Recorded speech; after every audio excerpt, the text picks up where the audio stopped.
Simply witness the mind.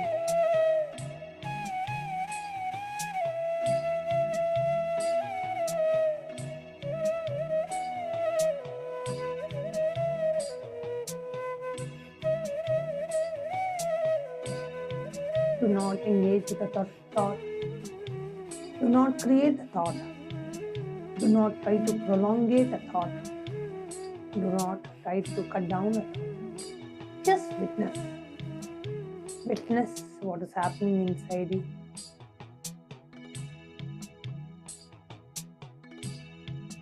Simply witness what is happening inside you.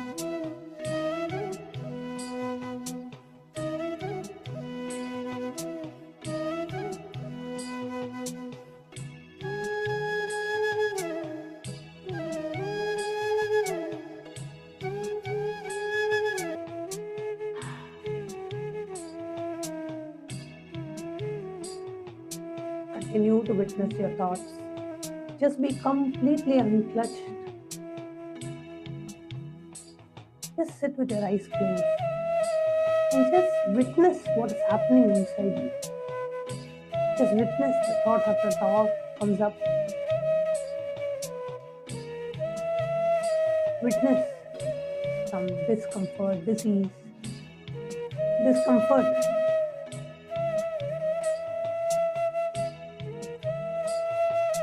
Completely witness what is happening inside.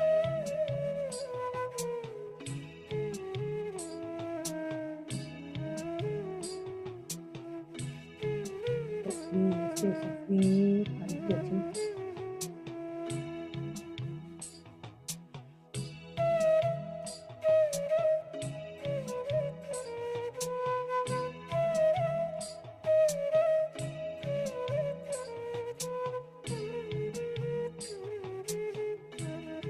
Now,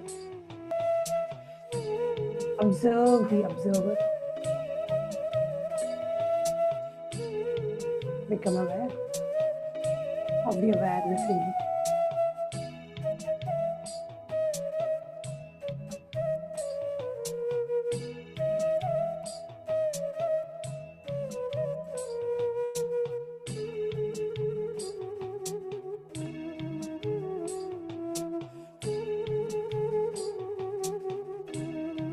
Focus your entire attention on the one who is witnessing your body, mind, and being.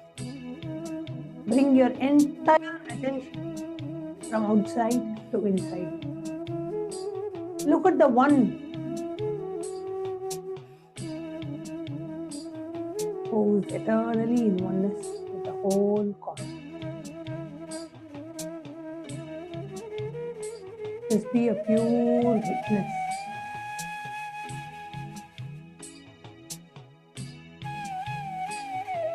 Bring your awareness to that witnessing consciousness in you and experience the witnesser.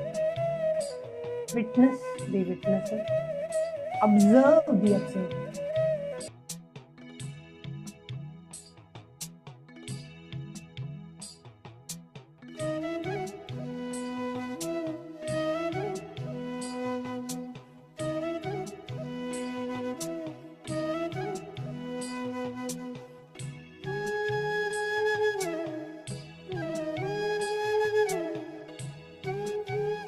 Now, just center yourself gently In the space of Om Nityananda Paramashivam and Nityananda Paramashivam, Bhagavan himself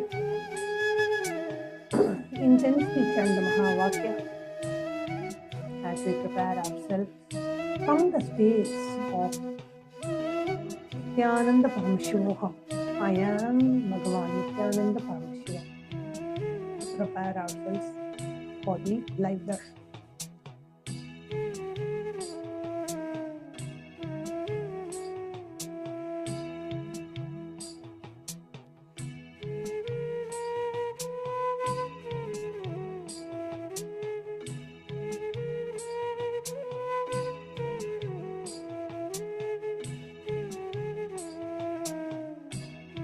in this moment of time.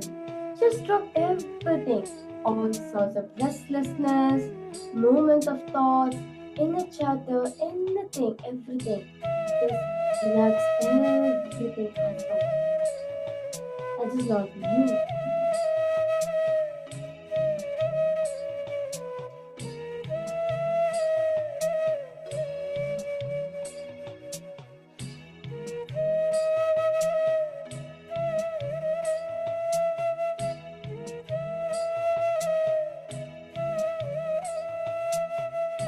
Intensely chant the Mahavakya internally inside you as you chant the Mahavakya as an ajapa japa. Visualize the Mahavakya rotating in your throat. As you chant the Mahavakya internally inside you, Om Nityananda Paramashivam. Om Nityananda Paramashivoham. Om Nityananda Paramashivoham. Yes, let your whole being vibrate with the Mahavakya. Let every single cell of your body vibrate the name also. Let the Mahavakya happen inside you as an ajapa japa internally. Just sit in the space of I am Bhagavan Nityananda Paramashi. Sit in a space of deep relaxation. Utter gratitude and absolutely fulfilled.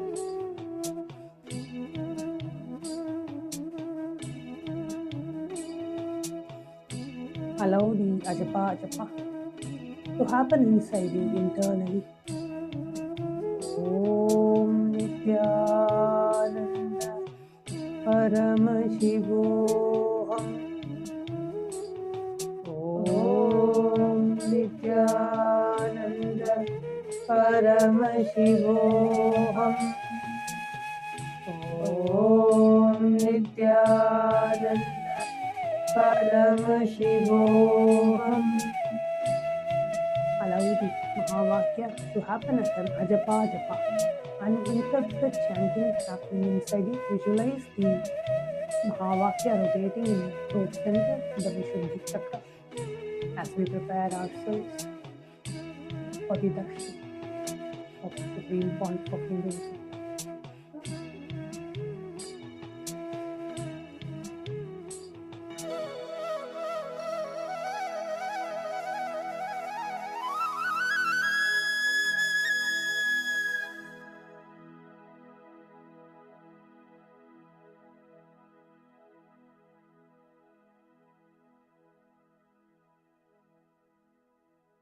Continue to be in the space of deep devotion as you chant the Mahavakya.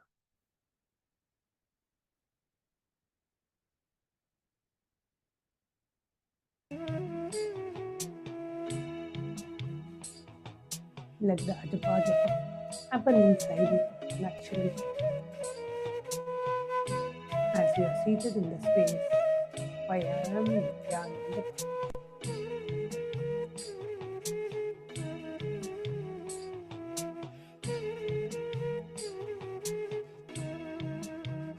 Continue to be in that deep space of devotion, gratitude, and be seated as a pure witnessing consciousness as Bhagavan Nityananda Paramashi, the one who is the Sarvadi Sakshibhuta, the one who is the silent witness of all the thought process.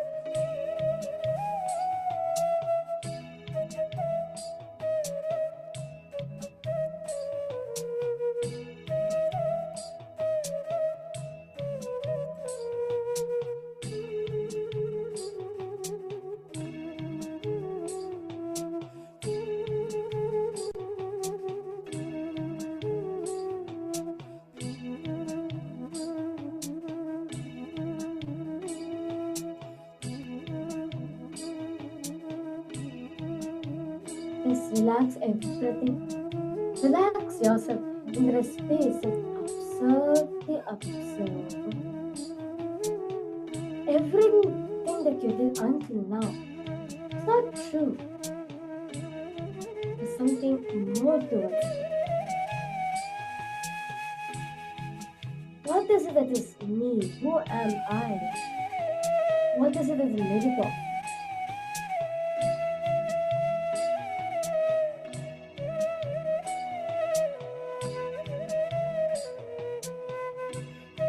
Now, just come to a space of gratitude for all the things that you have manifested in your life. Offer gratitude to Swamiji.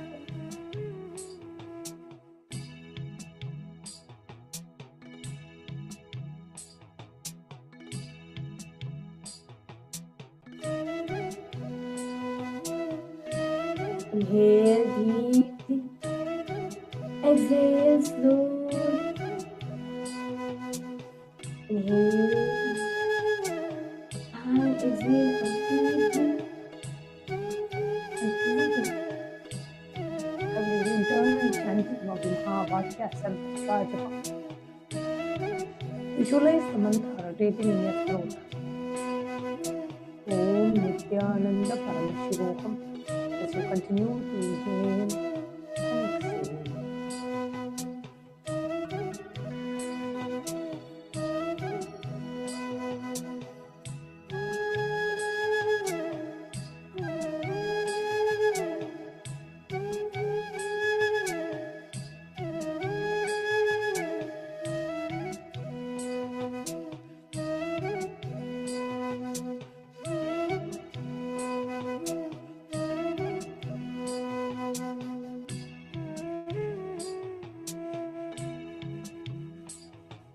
Observe, observe, observe everything at this moment.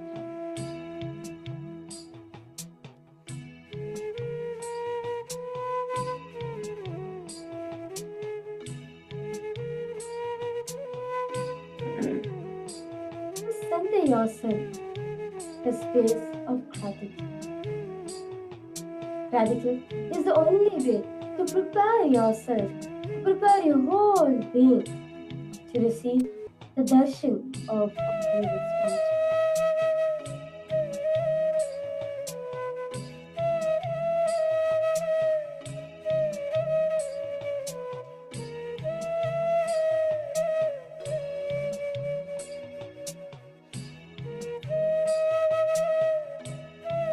For everything, all the initiations, miracles, breakthroughs that you have experienced in your life, offer your gratitude to Swamiji.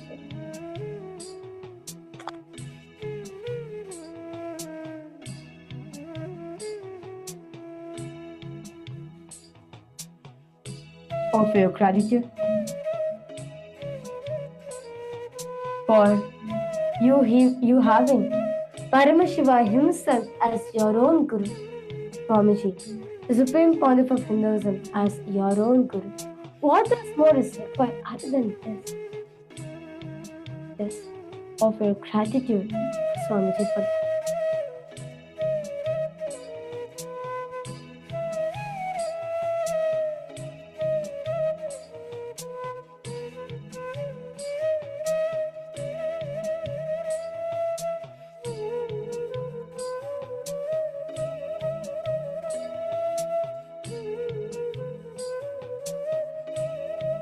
Gratitude to every single person whom you met that has led you to Swamiji.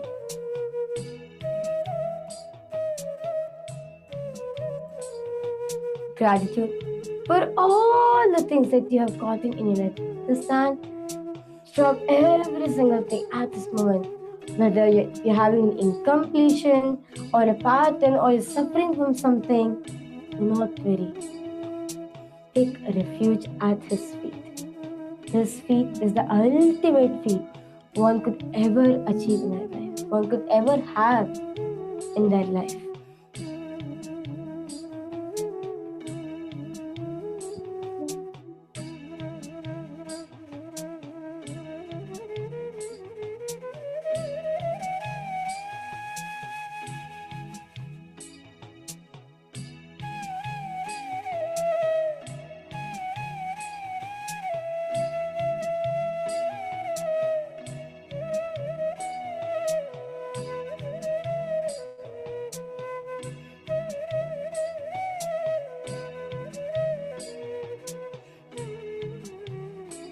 of your gratitude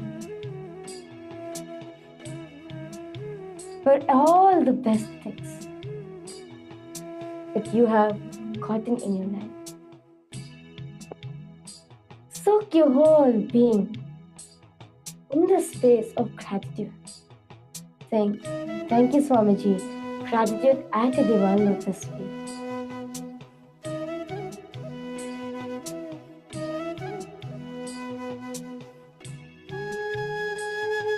Offer your gratitude. The avatar for descending in a human body. Coming down as a guru to liberate you. Offer your gratitude for happening as a guru and initiating you and accepting you as his disciple.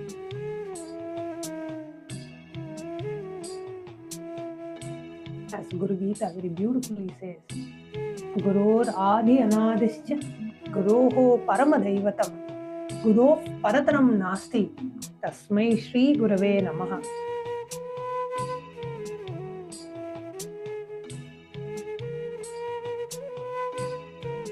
That there is nothing, there is no beginning or end. Guru does not have a beginning or an end, and there is nothing other than the Guru. Let me go down to my Bhagavan Paramashiva very beautifully reveals. Let's all get ready to receive the darshan of our beloved Bhagavan. Connecting with the divine with your eyes closed is meditation. Connecting with the divine with your eyes open is darshan. Come, let us all now move from meditation to darshan. Slowly, very slowly, please open your eyes.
Paramashiva, Karuna Samadikata, Muktamaya, Chaturashrayana, Diyamana, Shatra Chamara, Shri Chinnakahalati, Samasta, Viradavalyarangita, Jnana Vijnana Chakravarti, Sarvajana, Sangha Satyojata Nirvana, Diksha Vyayapavarga, Shibhuta, Paramataka Bheta, Keshari, Shaiva Siddhanta Sthapanacharya, Shri Rajadhiraja, Pandya Maharaja Guru, Shabana, Shakyati Mahatakara, Nirvana, Jnana Banu, Vikshana Narharha, Vajo Chetana, Urvaka, Rishabhadvaja Stapaka, Shaiva Samaya Kartri,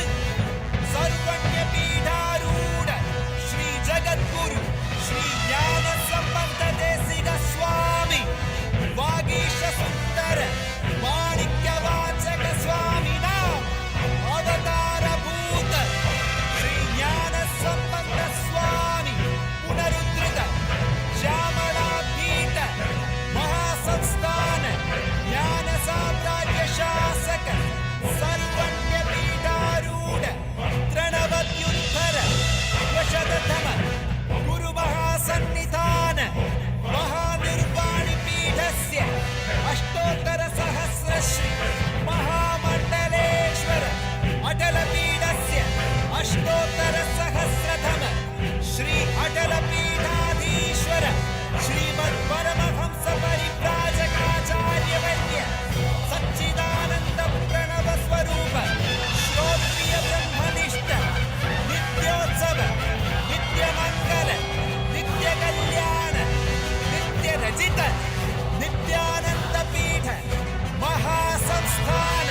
शक्यशालिने नमो वयं वै श्रवणाय कुर्महे श्यामे कामाय मह्यं कामेश्वरो वै श्रवणो ददातु कुबेराय वैश्रवणाय महाराजाय नमः சனடி போற்றி சிவன் சேவடி போற்றி நேயத்தே நின்றடி மலனடி போற்றி மாயப்பிறப்பருக்கும் மன்னனடி போற்றி சீரார் பெருந்துரையிடம் தேவனடி போற்றி ஆராதயம் பருளும் மலை போற்றி ஈசனே சிந்தை கவர வந்த நேசனே நீ வருவாய் பூவோடு கனிகளை கொண்டு உன்னை பூஜித்தோ அருள் தருவாய் கலி என்னும் கடலினில் மூழ்கிட்ட எம்மை நீ கரம் தந்து காத்திட்டு கருணை மலையை பொழிவாய். பொய்கையில் அலர்ந்திட்ட அலபத்மம் போல உன் திருவடியில் வாழ்ந்திட நித்தியனே நீயும் வருவாய் அருணாச்சலனே நீ அகண்ட ஜோதியனே வாராய் அல்லல் நீக்கிடவே வாராய் அகிலம் போற்றுகின்ற ஈசனே சிந்தை கவர வந்த நேசனே நீ வருவாய் பூவோடு கனிகளை கொண்டு உன்னை பூஜித்தோம் அருள் தருவாய்.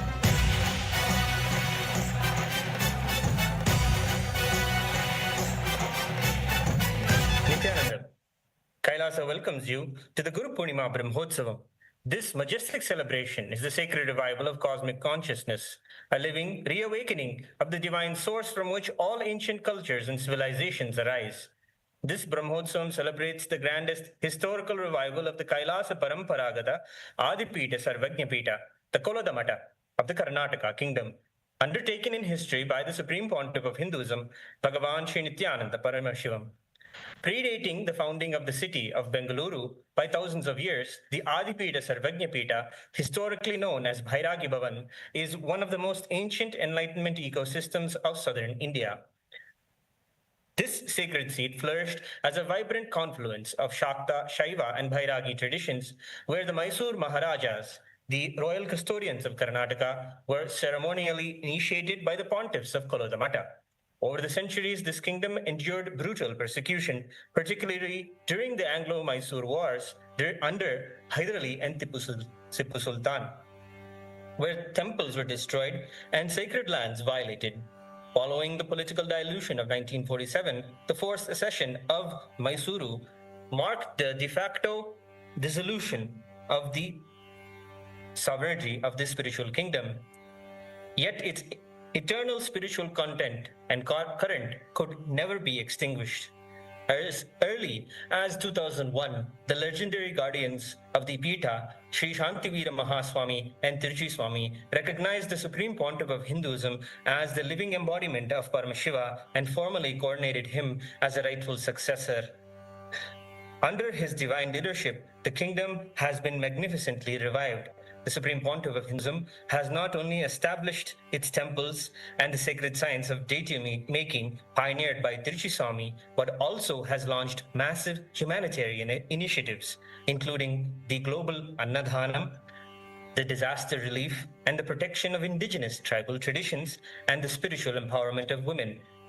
This kingdom stands today as a unique spiritual melting pot where Veerashaivism and Shaiva Siddhanta enrich one and all. Today, in Kailasa's Utsava Mandapams, the deities of the Supreme Pontiff of Hinduism, Bhagavan Sri Nithyananda Paramashhivam, grace in the Alankara as the Veenadhara Dakshinamurti, embody deep stillness, intuitive intelligence, and blissful resonance of inner awakening. We also worship today the Guru Mandala of the Kolodamata. Let us now offer puja, where we mirror the neurological activity of the higher vertical time zones. Today, let us gain access, offer our deepest gratitude, and worship the sacred Guru Parampara of Kailasa Paramparagata Adipita Sarvabhutebhyo and the rightful inheritor of this spiritual kingdom, Supreme Pontiff of Hinduism, Bhagavan Sri Nithyananda Paramashhivam, and his deities in Kailasa's temples around the world.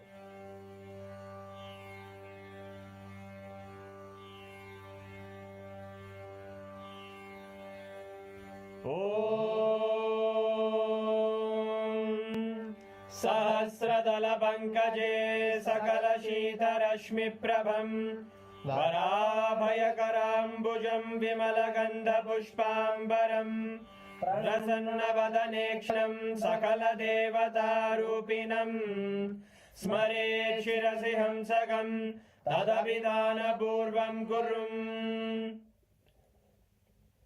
अथ धूपः ॐ धूरसि धूर्वधूर्वन्तं धूर्वदयोस्मान् धूर्वदितं धूर्वयं वयं पूर्वामस्त्वं देवानामसि संस्थितमं जुष्टतमं मन्यतमं देवौतममृतमसि हविर्दानं त्रिगुंहस्वमाह्वाः विद्यस्य त्वा चक्षुषा प्रेक्ष्येर्मा संविक्रमात्वाहिगं शिशुम्।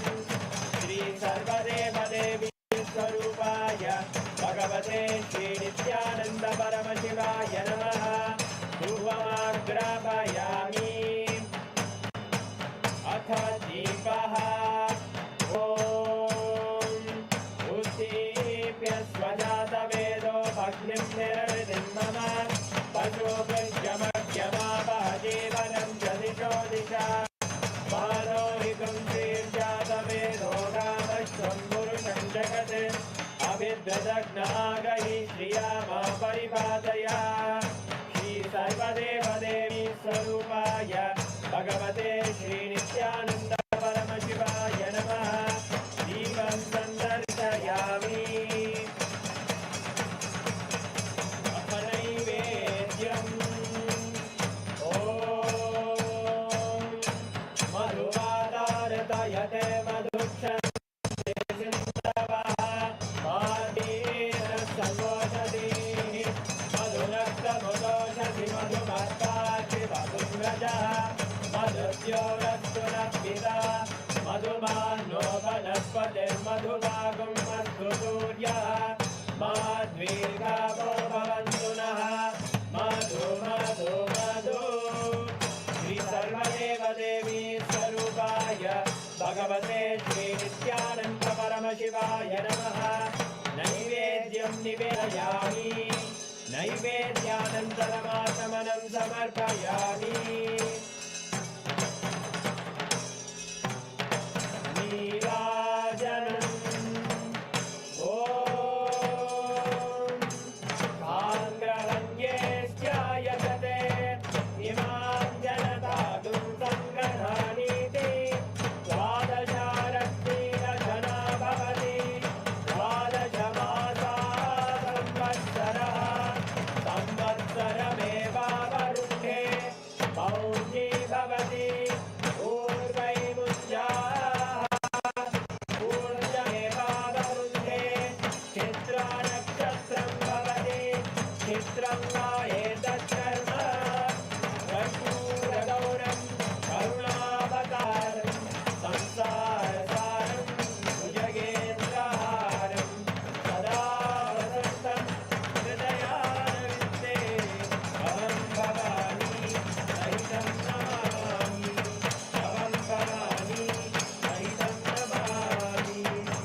शोणाद्रीशावताराय ज्योतिस्तंभस्वरूपिणे श्रीकैलासप्रधानाय नित्यानन्दाय मङ्गलम्। तत्त्वज्ञानप्रदाताय नित्यानन्देश्वररूपिणे श्रीकैलासप्रधानाय नित्यानन्दाय मङ्गलम्। मूलप्रकृतिरूपाय परमशिवशक्तिस्वरूपिणे श्रीकैलासप्रधानाय नित्यानन्दाय मङ्गलम्। दण्डत्रिशूलहस्ताय कालकालस्वरूपिणे श्रीकैलासप्रधानाय नित्यानन्दाय मङ्गलम्। आदिपूज्याय देवाय सकृत्पूर्णत्वरूपिणे श्रीकैलासप्रधानाय नित्यानन्दाय मङ्गलम् सर्वाभयनाशकाय शत्रुसंहाररूपिणे श्रीकैलासप्रधानाय नित्यानन्दाय मङ्गलम् योगपट्टाभिषिक्ताय राजसन्न्यासधारिणे श्रीकैलासप्रधानाय नित्यानन्दाय मङ्गलम् सार्वभौमैकपत्याय राजराजार्चिताय च श्रीकैलासप्रधानाय नित्यानन्दाय मङ्गलम् मङ्गलम् कल्पवृक्षाय मङ्गलम् ज्ञानदायिने परमशिवाय श्रीनित्यानन्देश्वराय मङ्गलम् मङ्गलम् श्रीविद्याम्बायै मङ्गलम् कामदायिन्यै सर्वमङ्गलदात्रे नित्यानन्देश्वर्यै मङ्गलम् मङ्गलम् गुरुदेवाय मोक्षमूलाय मङ्गलम् परमावताराय नित्यानन्दाय गुरवे मङ्गलम् हरि ओम् तत्सत् सर्वम् भगवत् श्रीनित्यानन्द परमशिव पादुकार्पणमस्तु ॐ नित्यानन्दम्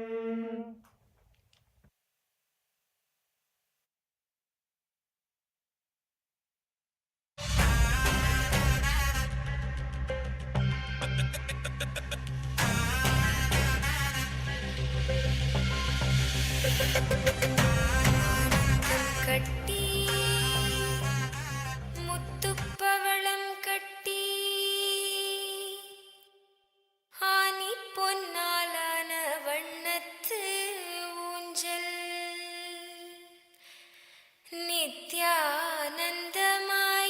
நித்யானந்தமாயாடிடையா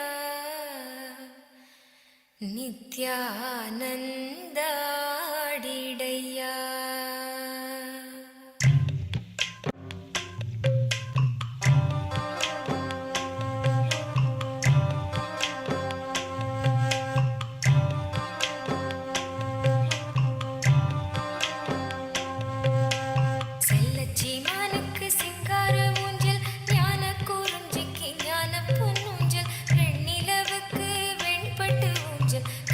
மணிக்கே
வாராத செல்வம் வந்தது போல் வானத்து ஒளிகள் சேர்ந்தது போல் ஊனக்கண்ணுக்கு உருவம் தெரியுது உற்சாகமாய் நீ ஆடும் கால் நித்யானந்தமாய் ஆடிடையா Nityananda ஆடிடையா நித்யானந்தமாய் ஆடிடையா Nityananda ஆடிடையா நித்யானந்தமாய் ஆடிடையா Nityananda ஆடிடையா நித்யானந்தமாய் ஆடிடையா Nityananda ஆடிடையா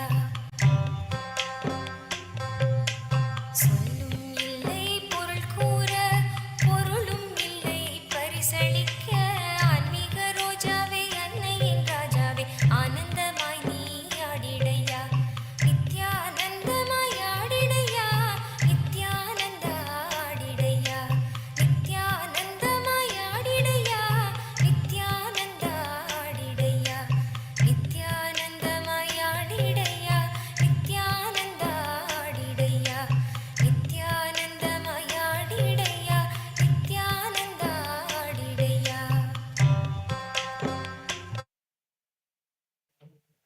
Nityanandam, everybody. We welcome each and every one of you for today's Darshan. As we are all enjoying the Darshan of the Supreme Pontiff of Hinduism, Bhagavan Sri Nithyanaanda Paramashivam, let us all take a few moments to invite and welcome all our family, friends, near and dear ones, and everybody else whom we know to join and be part of the Darshan, to receive the grace of the Supreme Pontiff of Hinduism. Let us all take a few minutes to share the live that is being telecasted across several YouTube handles, Facebook handles, and multiple other social media platforms to the entire world. The first and foremost we are going to be looking at is going to be YouTube. All of you can head over to youtube.com and there please search for Kailasa's SPH Nithyananda. You'll find the official YouTube channel of the Supreme Pontiff of Hinduism. If you have not already subscribed, make sure that you're subscribing to the channel and clicking the bell button so that you receive constant notifications. And in addition to that, the top video, the live where the darshan is happening, make sure that you're liking and sharing the video with as many people as possible. You can also go over and post your comments, your prayers, your queries in the chat section, in the comment section, and you will receive the direct blessings and the guidance from the Supreme Pontiff of Hinduism. The next platform is Instagram. All of you can head over to Instagram and search for the official handle of Kailasa's SPH, which is at Sri Nithyananda, and you can follow the channel. Also, you can click on the profile icon of the channel, which will lead you to the live darshan of the Supreme Pontiff of Hinduism, which is happening right now. You can post your prayers, your questions, and your requests to Swamiji on the live chat during the live and receive his blessings. Next, we are going to be looking at X, formerly Twitter. Head over to x.com. There you can find the official X handle of the Supreme Pontiff of Hinduism. Just search for @Nithyananda and you will find the official X handle of the Supreme Pontiff of Hinduism. Make sure that you're following and click on the bell button to ensure that you have the live notifications enabled. Once you have this, you can share this with as many people as possible. And also the most latest pinned tweet would be the live that we're all enjoying now. Make sure that you are sharing that link with as many people as possible. You can also retweet it, follow it up with your opinions, your understandings, your prayer requests. And you can use the hashtag #AskTheAvatar to request any kind of blessing that you have to get the answers to all of your queries.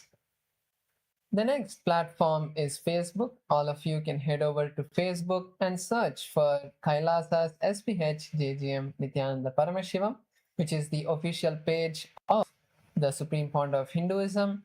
Once again, you can follow the channel and also you can click on the live video of the darshan, which is the latest post, And in the comment section, you can post your prayer requests, you can post your comments and boon requests to Swamiji and receive the blessings directly from Supreme Pontiff of Hinduism.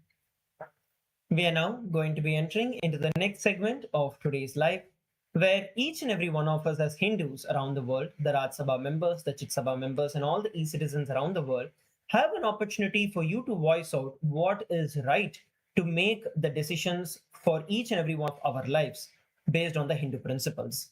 Let us now take a few moments to look at the introduction to today's voting subject. More than 117 million people worldwide remain forcibly displaced by war, persecution, violence, and human rights violations. Refugees are separated from their homes, families, and livelihoods, often without reliable access to education, healthcare, professional training, or employment. The SPH Bhagavan Sri Nityananda Paramashivim is responding through Abhayam Sarvabhutebhyo, Refuge for All, Kailasa's initiative, offering sanctuary, dignity, spiritual support and compassionate rehabilitation to persecuted Hindus, refugees and others seeking safety and a life free from fear. Kailasa's approach goes beyond providing temporary shelter. Refugees can receive spiritual education, yoga, meditation and completion to rebuild inner strength and emotional stability. They can also receive professional skills training, vocational education, career guidance and employment opportunities, enabling them to earn a livelihood, support their families, and become self-reliant members of society. Abhayam Sarvabhutebhyo offers refugees not only protection, but also employment, empowerment, dignity, and the opportunity to begin their lives again with confidence and hope. Abhayam Sarvabhutebhyo. Abhayam Sarvabhutebhyo.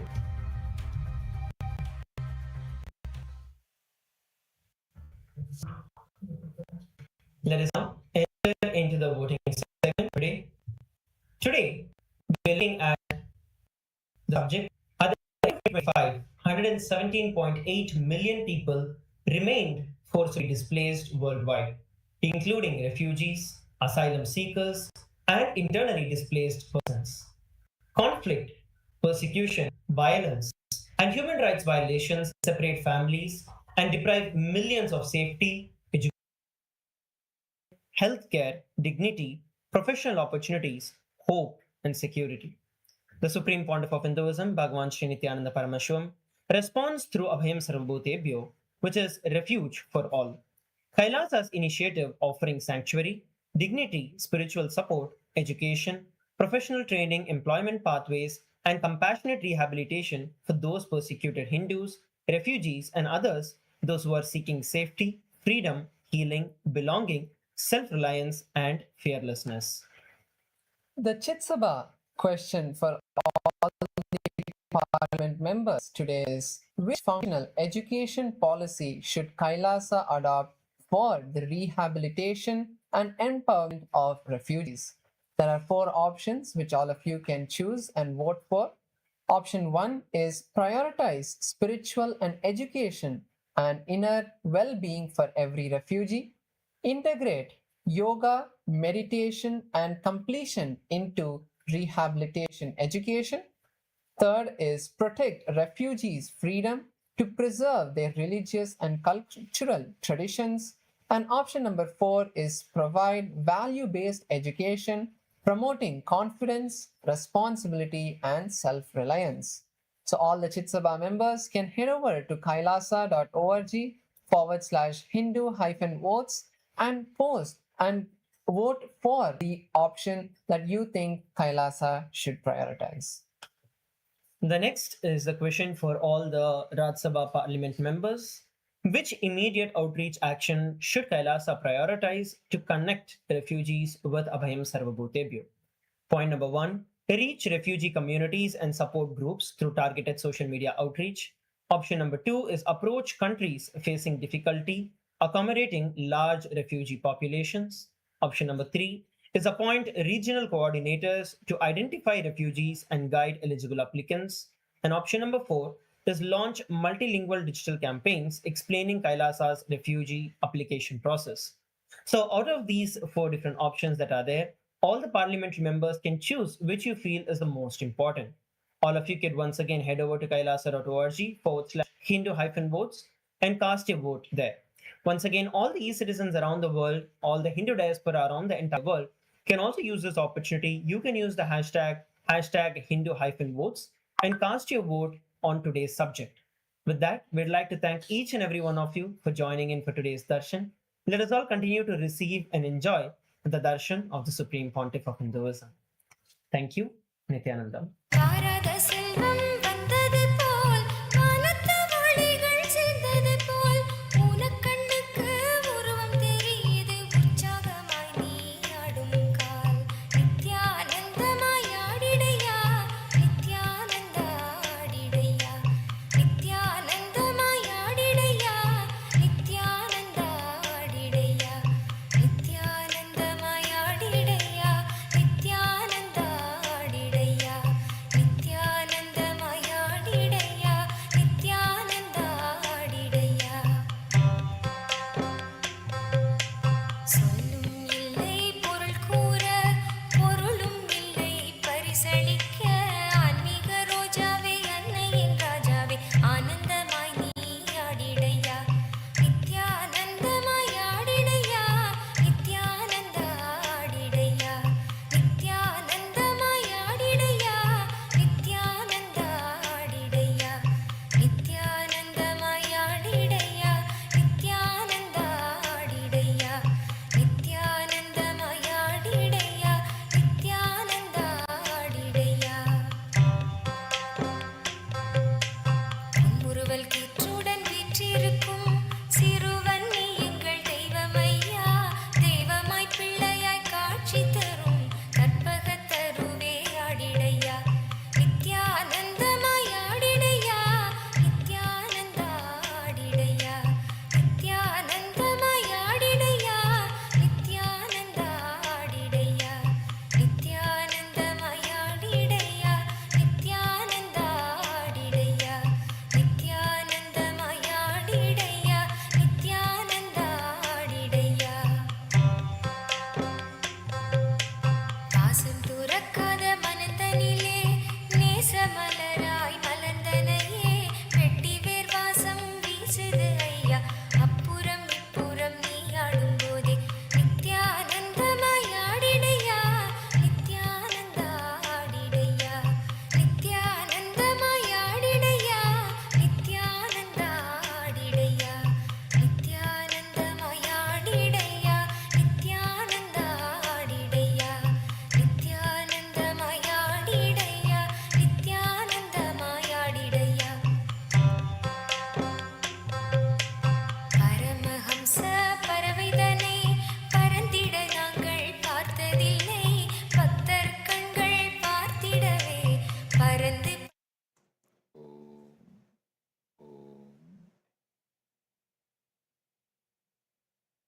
As the ultimate manifestation of Paramashivas, Vrishabharudha Murti, Vrishabhantika Murti, Avatuttarana Murti, Lagulishwara Murti, I bless you all with Paramadvaita.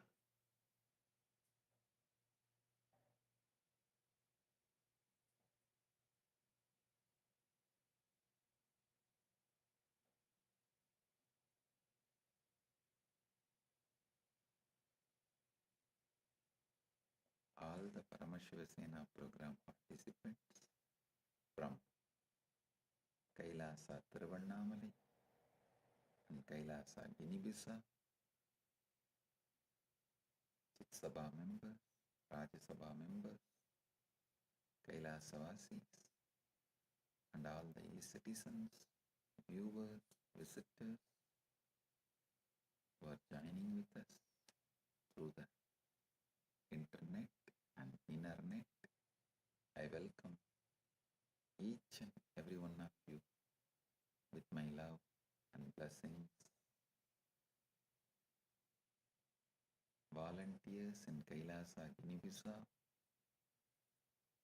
Ma Vani Koyal, Ma Jnana Priya, Guru Charana, Veishiting, Zanging, Looping, Korini, and Ma Tatata Shakti.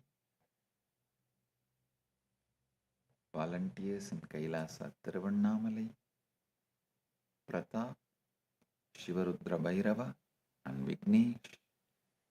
Blessings for every one of you.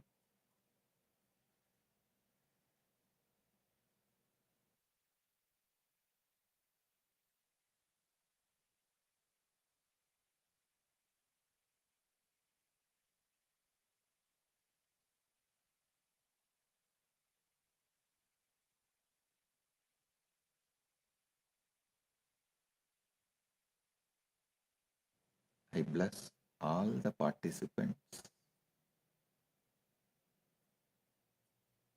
of PSS and remove the malefic effects of planets on you.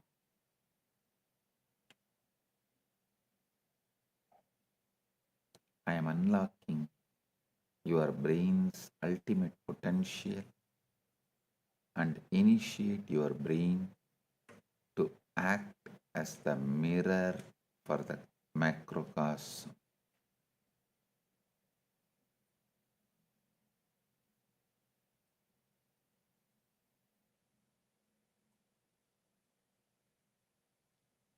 Paramashiva's message directly from Mahakailasa. Shivatva, Ishwaratva, Jivatva. Understand these three words fully. Just by understanding, you will achieve Paramashiva. Paramashiva, just by his pure presence,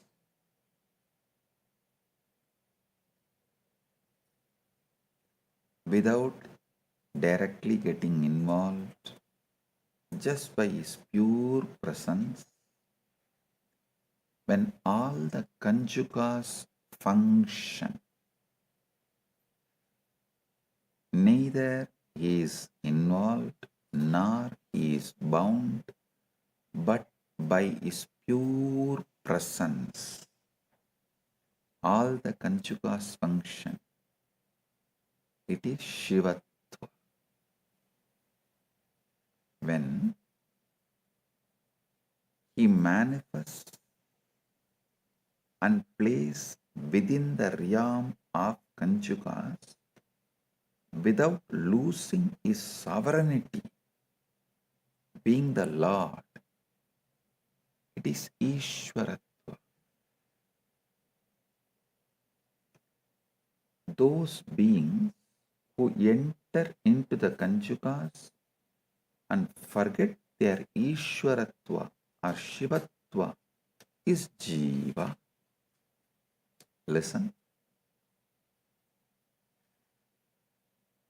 Each universe has its own conjugas. Each universe has its own set of conjugas. Conjugas are not just five. This universe has five conjugas. Kala, Kala, Niyati, Raha, Vidya. Yesterday I explained. Kala means you feel your life is limited. Actually, your ability to play with the same memory is limited, but life is not limited.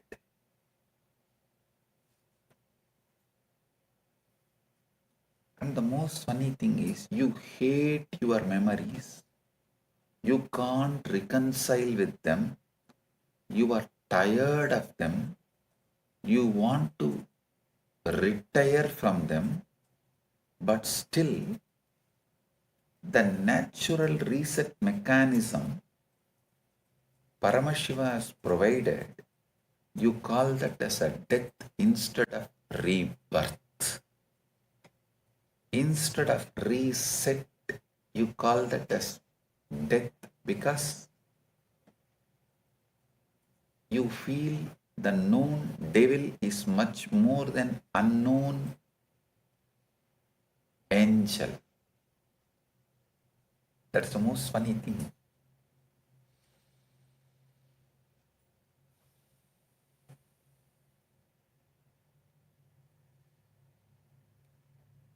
Kala, the limited time. Actually, there is no limited time. You only have limited memory. And I tell you, if you just learn the science of consciously deleting your memories and rewriting as you want, you will have eternal Kala. Never time will touch you, bind you. And nothing about Kala will matter to you.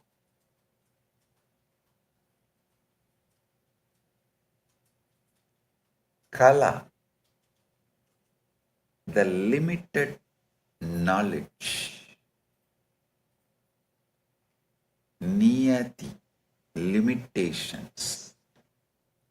Raga, attachments. Vidya, limited knowing. Listen.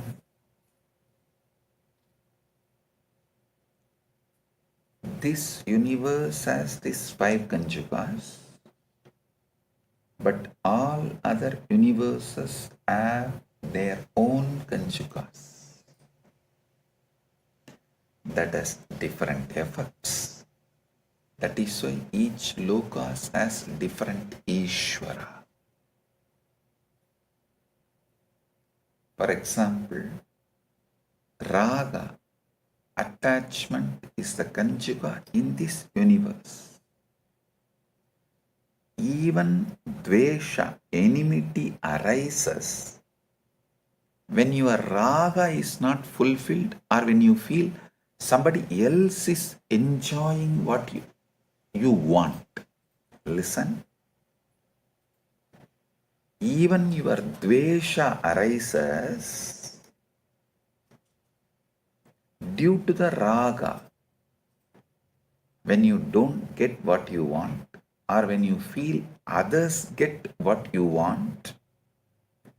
Others are living the life you always wanted. The Dvesha arises. But Raga is the root conjuga in this universe. But if you go to Asura Lokas, the lokas where the Asuras live, demons live, Rakshasas live, Dvesha is the conjuga, not Raga. From the Dvesha, only Asuras operate. Even their Raga, attachment, comes only if someone is enemy of their enemy, they are attached to that person. So even their Raga arises out of their Dvesha. But in this universe, Bhuloka, even your Dvesha arises from Raga. Understand this.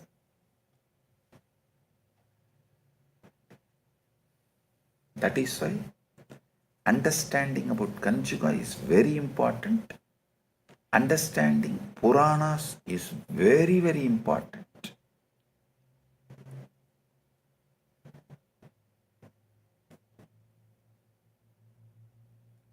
Asuras, even their Raga, friendship, love is based on my enemy's enemy is my friend. they don't have any other relationships or attachments. Their niyati, their conjugas are different.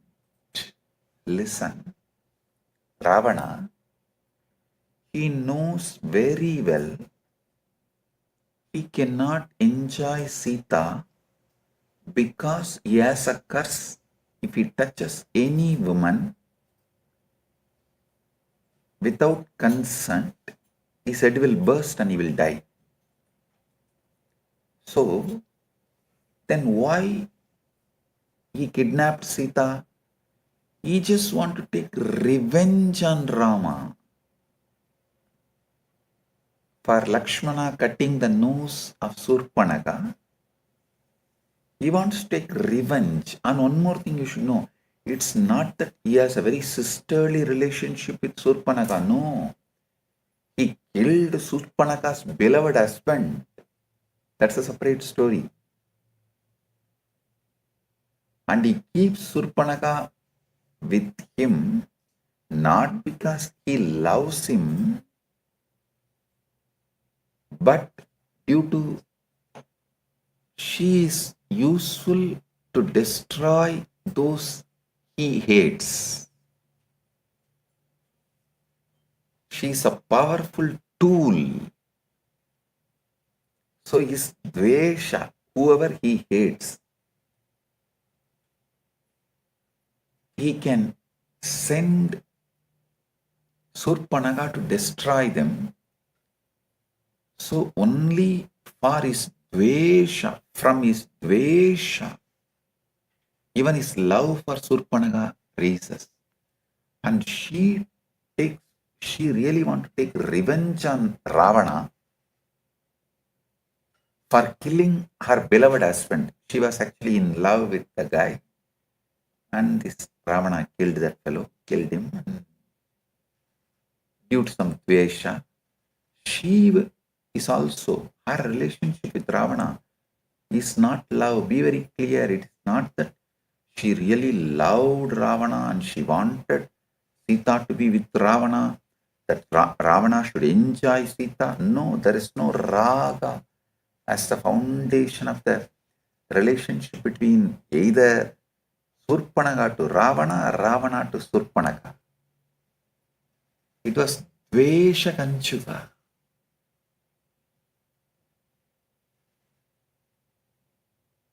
And that is why she tries to tell all kinds of fantasy stories. Of course, no doubt, Mata Sita is an absolute extraordinary divine beauty. But she portrayed in such a way, she gave hope to Ravana. Ravana can convince Sita to become his queen or beloved. See, where Surpanaka played the game is not when she described the divine beauty of Sita. The divine beauty of Sita, Surpanaka's description is actually less.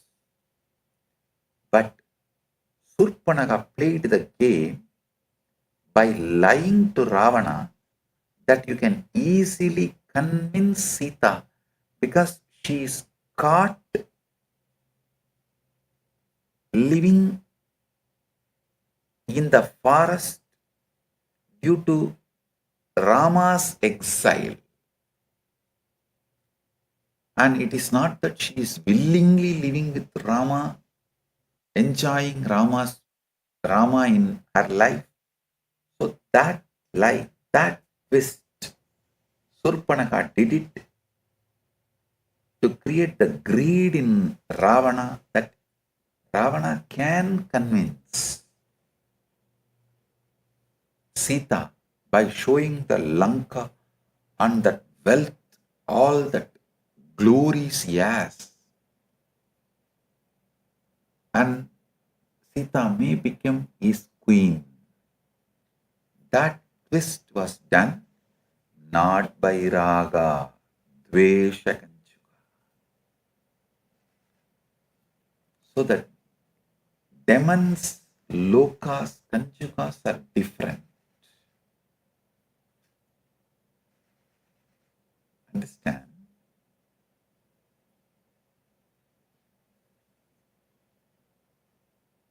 They don't have any other relationships or attachment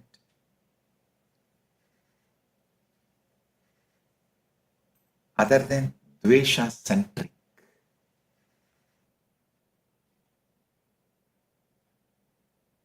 Like how Tamilians vote. They don't vote choosing someone, they always vote rejecting someone.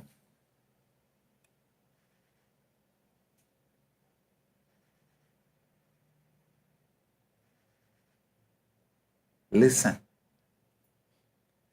all dvesha centric relationships will make you demonic, because dvesha centric relationship is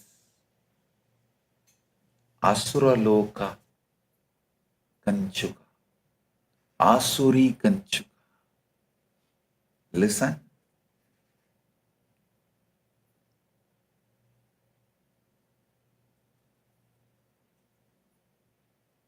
build relationship with someone whom you really like. Raga kanchuka, at least you will be human. Dvesha kanchuka, you will be demon. So listen, same way the different niyatis. You should also know Paramashiva is the substance out of which both Kanchukas and Ishvara is made. You need to know that. He is the substance with which Kanchuka and Ishvara both are made. Both manifest on Paramashiva through his Divya Shakti, his Paramashakti. But even though the Kanchukas and Ishvara both manifest out of same Paramashiva's Shakti,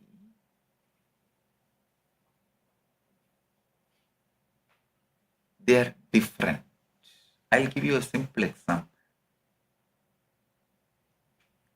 Your brain that can command and your hand that holds, even though both are made of same substance, they have completely different qualities. They have completely different qualities. The hands are like Kanchukas and the brain is Ishvara. Both are manifestations of Paramashiva with completely different qualities. Paramashiva is both and beyond all at the same time. Listen. Same way, across all the universes,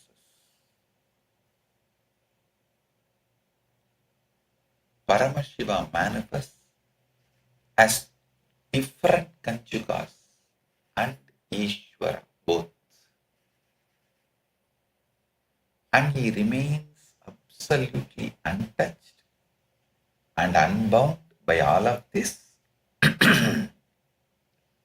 And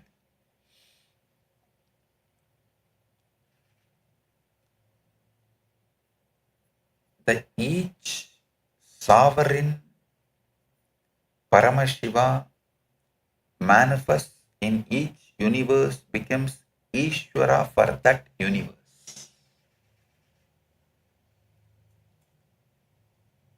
Understand that.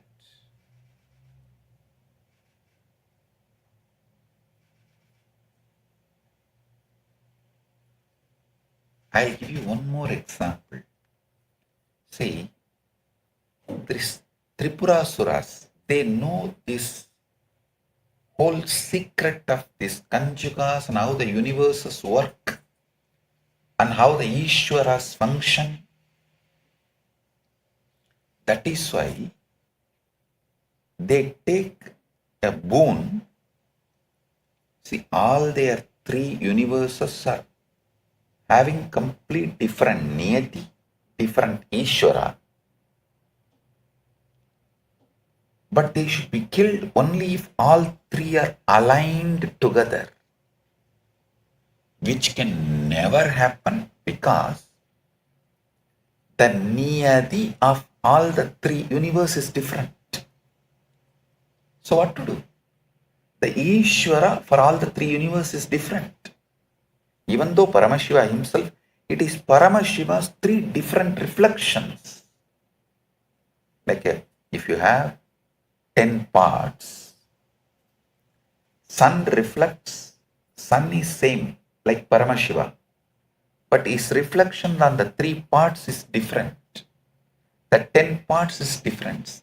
The 10 different reflections. If you break one part, only the reflection in that part will melt down. But the reflections in the other parts will be there. So if you put your hand and make waves in the water, only the Ishvara in that part, reflection in that part will get affected, not the reflections in the other part. If you add color to that water in one part, only that reflection will have a different color, not the other reflections.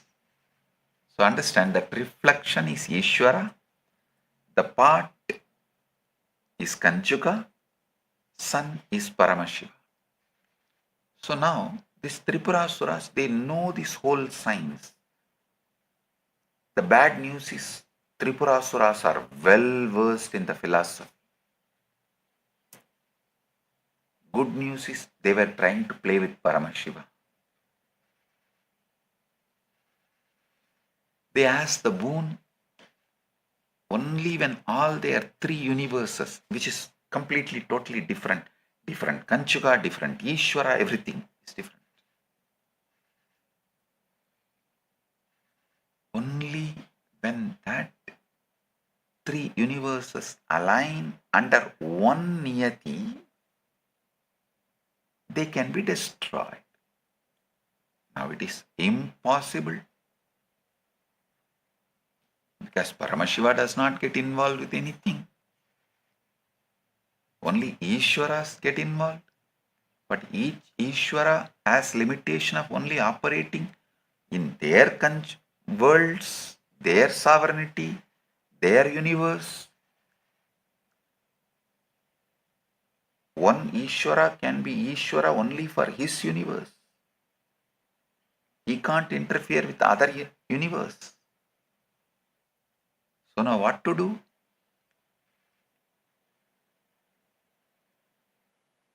All of them, finally all the all the Devas, including Brahma, Vishnu, all of them go and surrender to Paramashiva, asking, please do something. Destroy these Asuras. It's going overboard. Because of this knowledge and the boon they took with highest intelligence possible, it is now almost impossible to kill them. Then Paramashiva said, all right, I'll do what needs to be done. By that time, these Devas, all of them thought, yes, let us help Paramashiva. Maybe to destroy each of these universe, he needs a chariot. They all built a chariot, and like there's a huge story that all four Vedas became four wheels and Brahma became the charioteer and each Deva becomes a part of the chariot, and they all came and presented themselves as a chariot and weapons and said, please, Paramashiva, come on, sit on us and destroy this Tripurasura. Paramashiva said, all right. The moment he decided to accept and get into the chariot, all the devas, usual, this ego clash, they all started discussing and becoming egoistic, saying, see, because all of us put together, this is a huge energy. Paramashiva will be able to destroy the Tripurasuras. It's like in Adi Kailash, all those Rakshasas, demons, who were running each department, they all thought, we all put together, we are running. That ego, arrogance, even though they were doing good work together, that ego, arrogance, because of us, Paramashiva's mission is happening. We are doing it. When the ego comes, it is not only they will be destroying themselves, they will fight among themselves and destroy the whole ecosystem.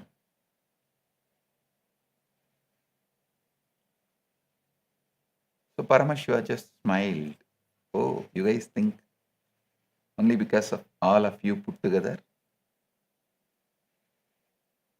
I'll be able to destroy these Tripurasuras. He just moved away from all of them, just sat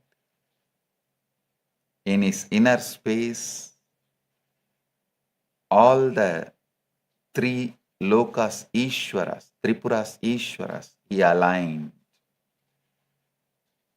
And naturally all three Ishwaras aligned. Even though he does not get involved, his presence is the source of all the three Ishwaras. He just aligned his presence, focused within himself and opened the third eye. All the Tripuras were aligned and completely gone, burnt, destroyed.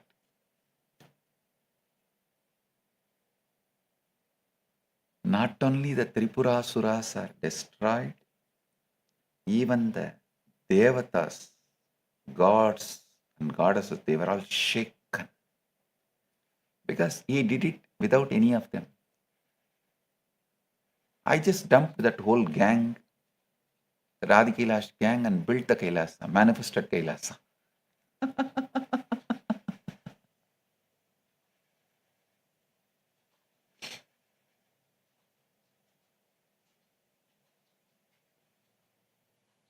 Listen.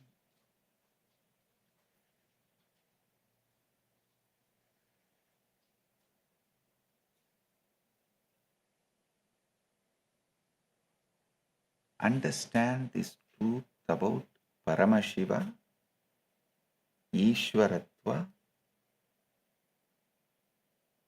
and Jivatva.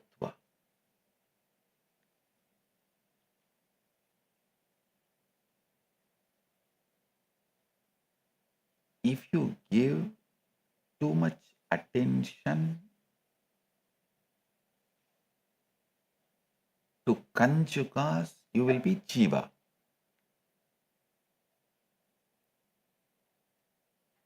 If you give all your attention to your source, consciousness, which is beyond all Kanjukas, you will be Ishvara.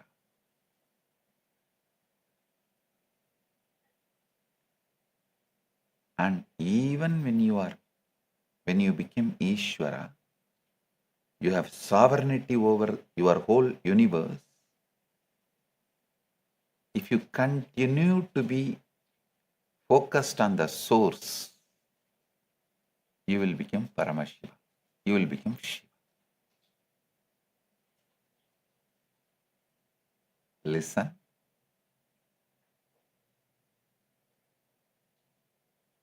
Across all universes, Paramashiva manifests as Kanjukas and Ishvara both. But he remains absolutely untouched and unbound by all of this. If you give all your attention to Kanjukas, like, oh, I have limited time. If you make the decisions based on I have limited time, I have limited knowledge, I have limitations, niyatis, and I have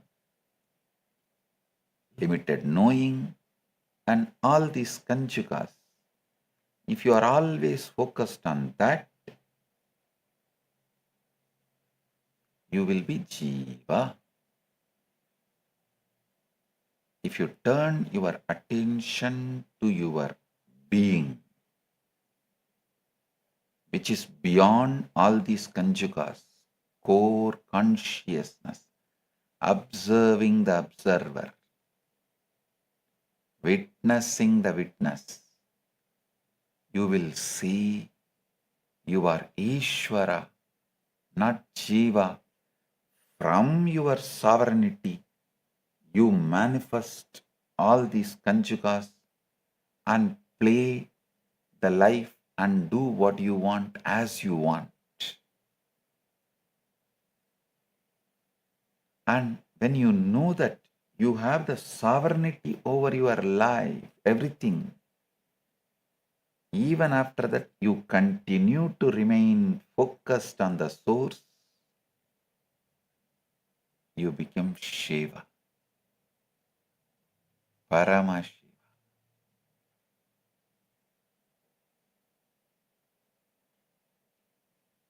Thing to be done is only one. Focus on the source. Not only you will manifest anything you want, you will have the sovereignty over the whole universe, and ultimately you will be Paramashiva, who is source of everything and who is everything.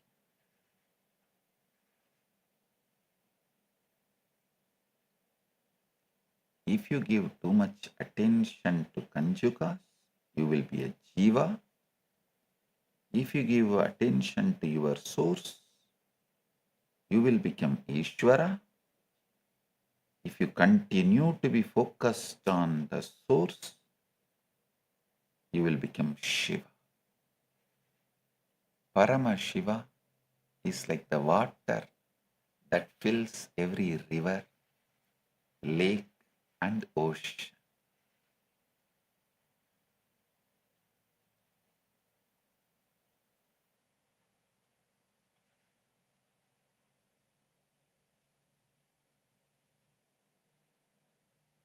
Paramashiva is like that. Paramashiva is like the water that fills every river, lake, and ocean. The river, Kanjukas are like river.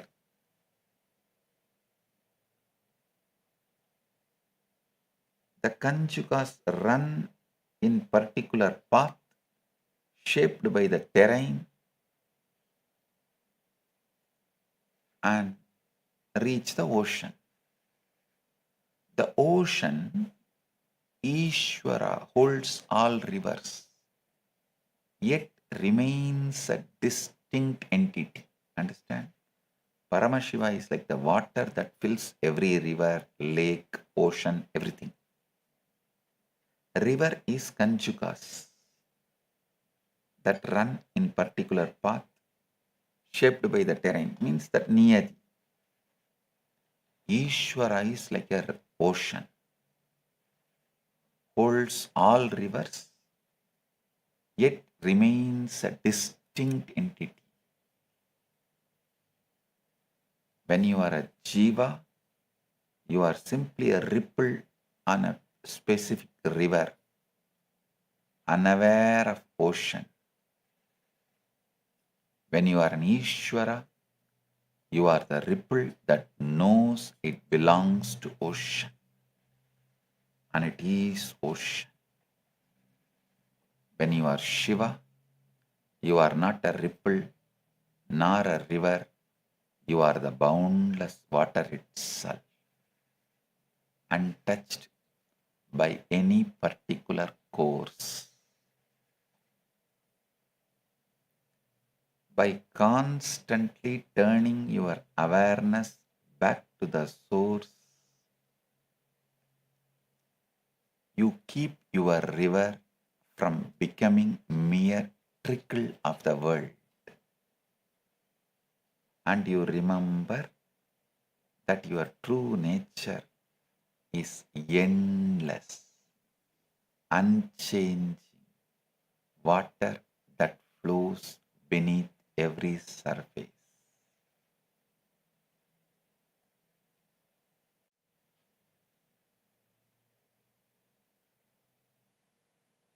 Continuous, unwavering focus on the source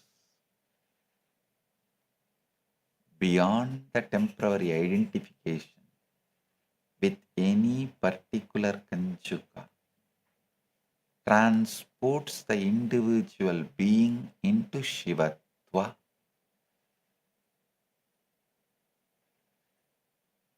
In this state, the person is neither acting within the world nor withdrawn from it. The individual is the ground that makes both possibilities possible.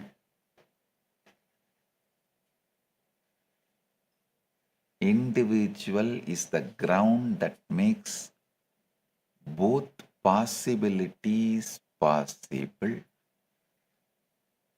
Granthi, Janyam, Kala, Kala, Vidya, Raga, Drumataraha, Gunadirgarva, Siddhaksha, Matra, Bhutan, Anukramat.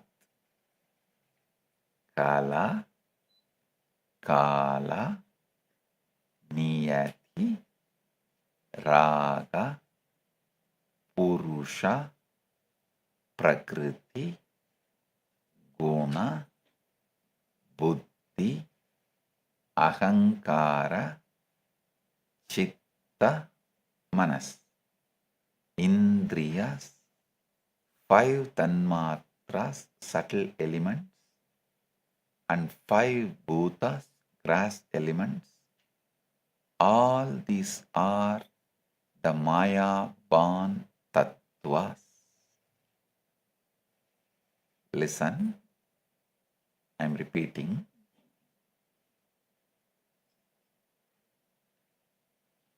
Granthi, Janyam, Kala, Kala, Vidya, Raga, Drumataraha, Gunadirgarva, Chittaksha, Matra, Bhutan, Yanukramat.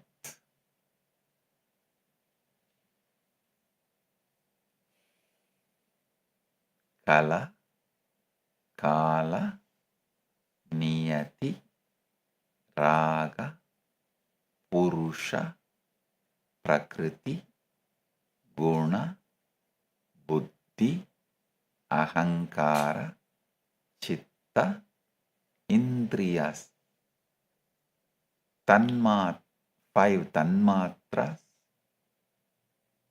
5 bhutas. All these are the Maya born tattvas.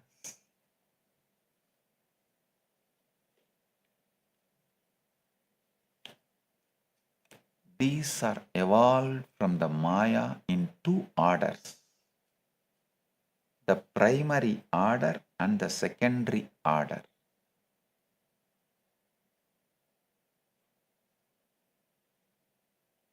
So listen, Mrigendragama beautifully says, the 10th chapter, first verse, Vidatte Deha Siddhyartham Yat Sakshat Yat Padantarat Yada Yunakti Yat Tedo Tadrik Tadatu Nochyate. Anandeshwara, I can say that Ananteshwara is the Lord of impure Maya, the order in which he creates all these tattvas from the impure Maya, after effecting vibrant and creative convolutions in the field of impure Maya, is now explained. He creates these tattvas in order to provide bodies, instruments, enjoyments, and so forth to all the bound souls. The 10th chapter, Mrigendragama, 2nd verse in Mrigendragama, 10th chapter, 2nd verse.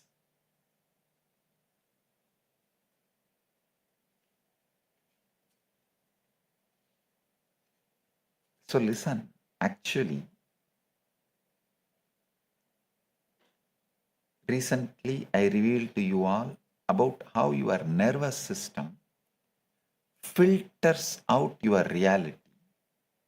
I spoke about your antakarana being blocked by the malas, and your chit shakti is eternally untouched, conscious part of you. Listen, there is a very important aspect I want all of you to understand. When I say your antakarana filters out your reality, your nervous system selectively chooses a reality that you experience.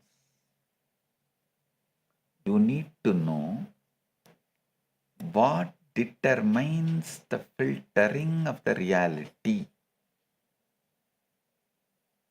How does your nervous system decide what to filter and what to process? The answer to it is your self-image, built by your belief system.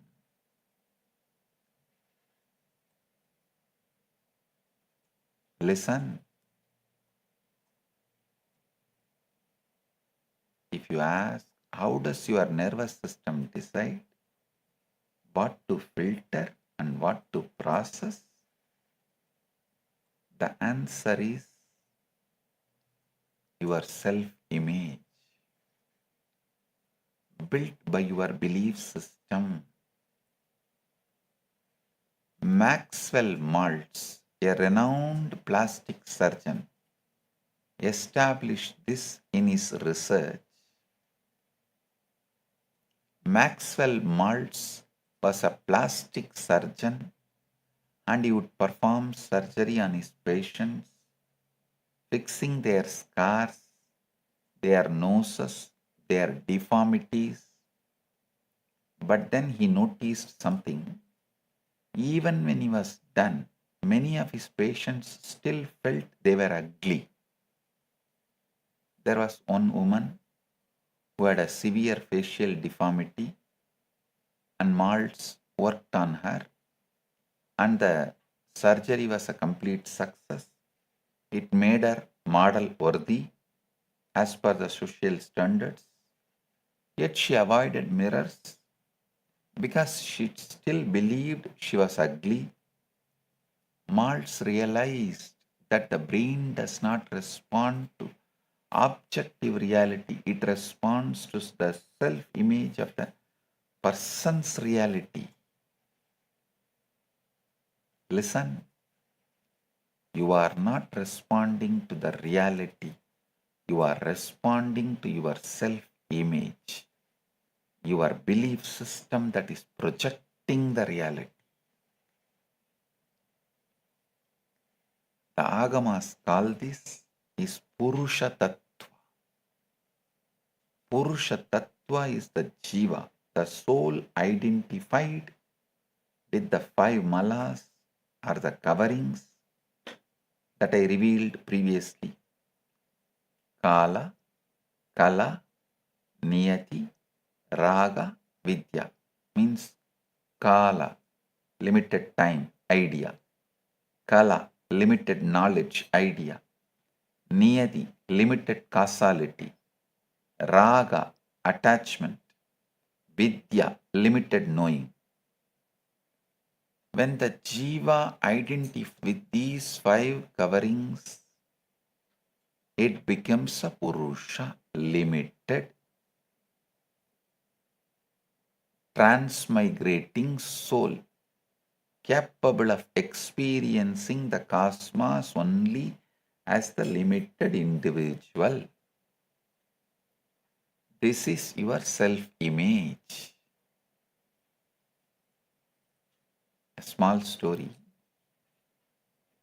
Young Richie, the daughter of Peter Pepper, is watching her mother, Becky, as she tries on her new fur coat and taking selfies to flaunt her expensive fur coat on the Instagram.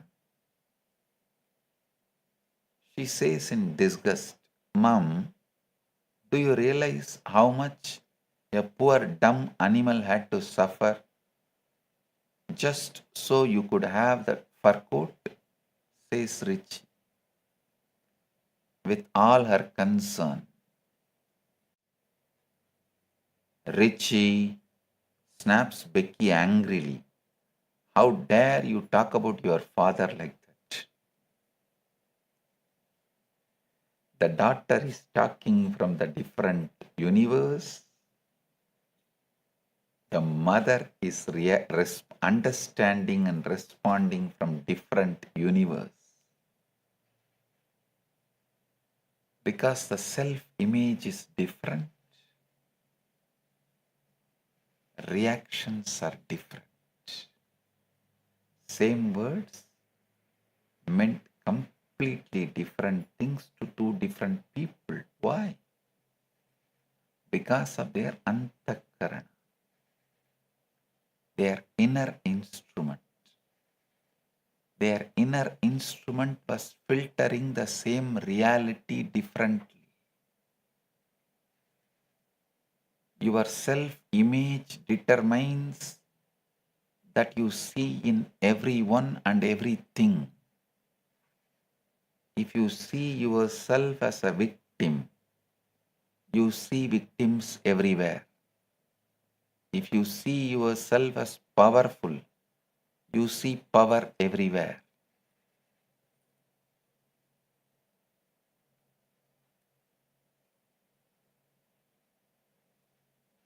Many times, if your achievements exceed your self-image, you will unconsciously engage in self-destructive behavior. Why? Because the Purusha Tattva cannot tolerate inconsistency. The Purusha believes I am limited, I am unworthy, I am a failure. And when success comes, the Purusha sabotages itself to maintain consistency with its identity. This is why you lose weight and find it again.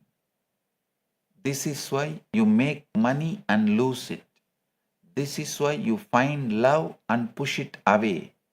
Your Purusha Tattva does not believe you deserve it. How many of you lost weight, but again you start the self-destructive habit? Oh, now I am so thin, I can start. Come on, let's start. Run right on the food and gain the weight within next 1 month, much faster than the speed with which you lost. Much quicker than the speed with which you lost. Raise your hand. I can tell you, when people come and tell me, Swamiji, I lost 30 pounds, I lost 25 pounds, I laugh at them and tell them, hey, you lost thousands of pounds. Because multiple times you are losing, you are gaining and losing and gaining and losing. You have not lost 20 pounds or 30 pounds or 40 pounds. You have lost thousands of pounds. Because your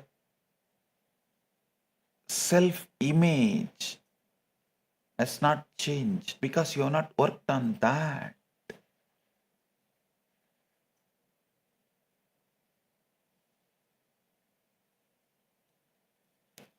Whether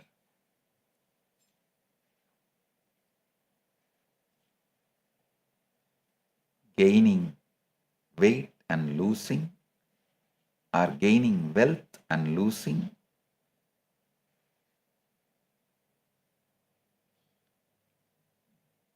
this whole thing,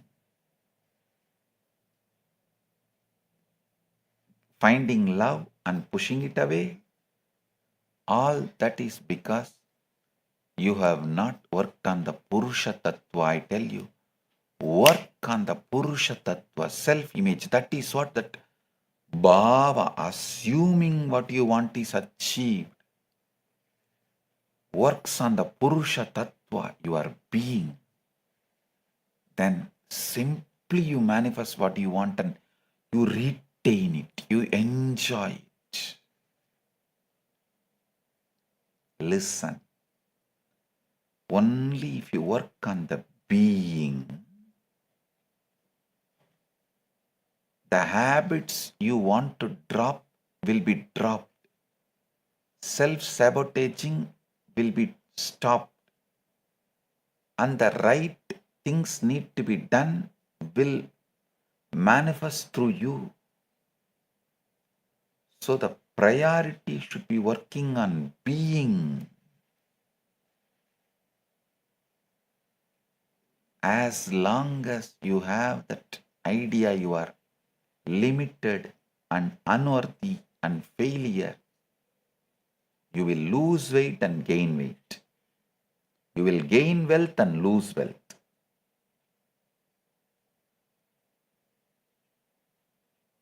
You will find love and push it away.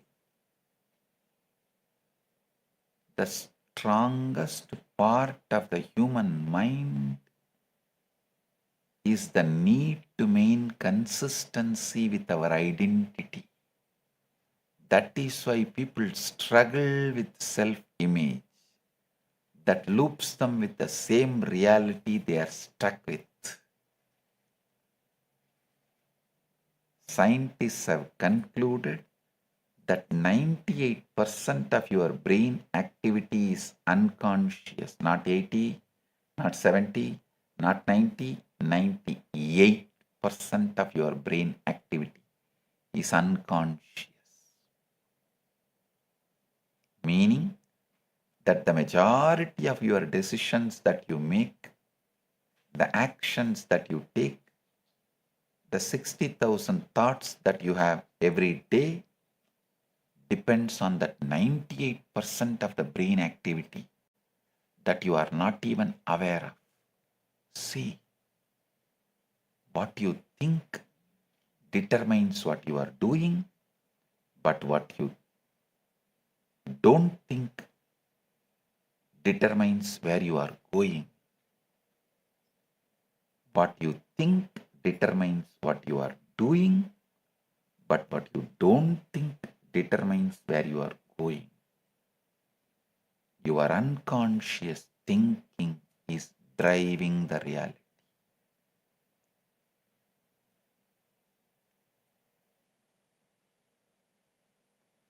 You can retrain your nervous system is the good news I have. Just by reprogramming your beliefs is the great news I have. The good news I have for all of you, you can retrain your nervous system. The great news I have for all of you is you can retrain your nervous system by reprogramming your beliefs.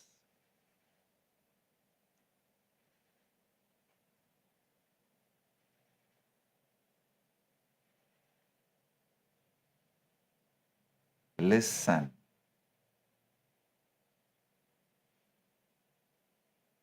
Science describes 3 brain states: beta, waking, thinking. Then this waking, thinking, stress all comes under beta. Alpha is calm, relaxed. And theta is meditation. That Bhava Samadhi, where you are neither in the Jagrat nor in Swapna, you are in between. That hypnosis state.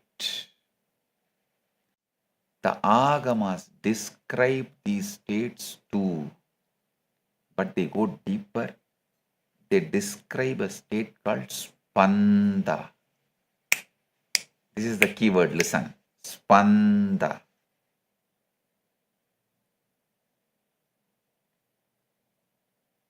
If you heard my early satsangs, I have spoken on 3 books: Vijnana Bhairava Tantra, Shiva Sutras, Spandakarika. All the 3 I named it as a Shiva Sutra lectures. The satsangs are named as Shiva Sutras, but I have spoken on these 3 books. One book is all about Spandakarika. What is Spanda? Spanda is the vibratory dynamism of absolute consciousness. It is the pulse, the throb, the heartbeat of reality itself. It's not just awareness. It is active, creative, pulsating awareness.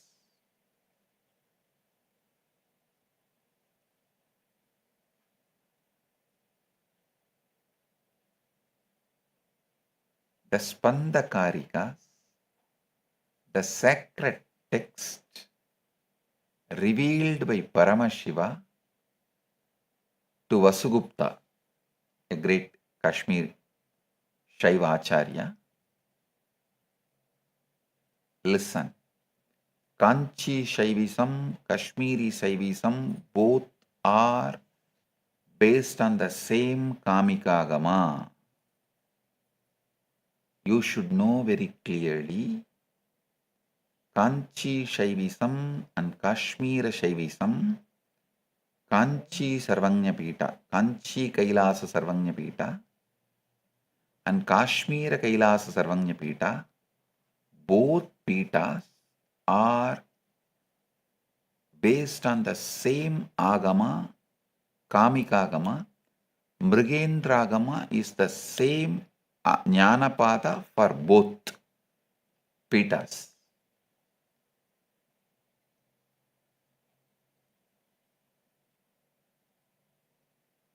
So listen, what Paramashiva revealed in Kailasa to Vasugupta, the great Kashmir Shaivacharya.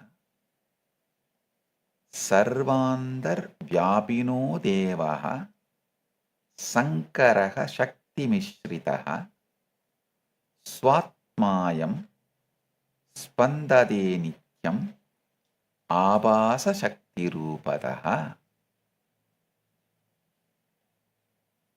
Lord Shankara, who is all-pervading and united with his divine power, pulsates eternally in the form of his own self, manifesting as radiant energy.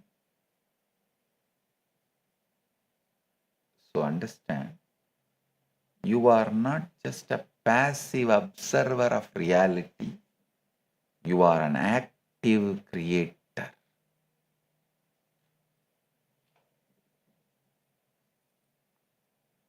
Your consciousness pulses, your awareness vibrates, and that vibration, that spanda, is what creates your reality. Theta is the state where you want to be. Theta is the state of meditation, the state of hypnosis.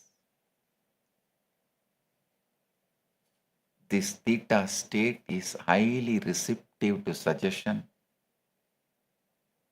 I tell you, theta is the doorway to spanda.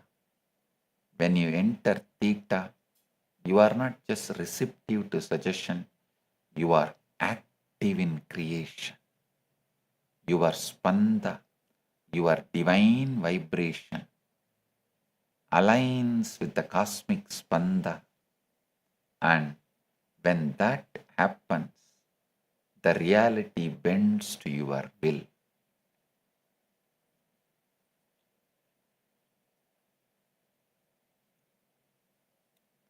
Small story. Mullah Nasruddin's son was studying homework and asked his father, "Dad, what is a monologue?" Said Nasruddin, "A monologue is a conversation being carried on by your mother with me."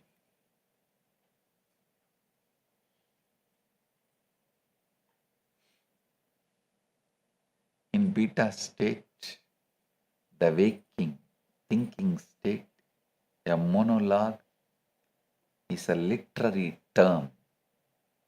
In alpha theta state, the relaxed, honest state, a monologue is just a monologue. Your nervous system filters reality differently in different brain states.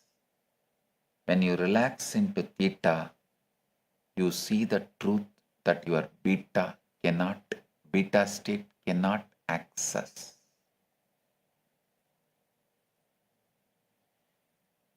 I am now going to reveal the exact technique you can do to re-imprint your nervous system in the night. Record a reality you want to manifest. But when you record, you should tell it from the state that it has already happened. Describe it in vivid details. Relax completely. Feel the wish fulfilled. Listen again once you wake up in the morning, and throughout the day, audit your input. Speak affirmations aloud. Ask power questions. I tell you, this is sadhana. This is spiritual practice. You practice the re-imprinting. You detach from the old identity. You let go of the fossilized self-image. But I am telling you, another important factor when you do this with the Guru is the one who holds the space for your re-imprinting. The Guru is the one who provides a safety that allows the nervous system to relax. Relaxation allows the nervous system to feel safe, which will allow the re-imprinting happen. That's what I do in the Satsang. Put you into that ultimate bhava, the manifestation state, and re-imprint repeatedly your Paramashiva right now.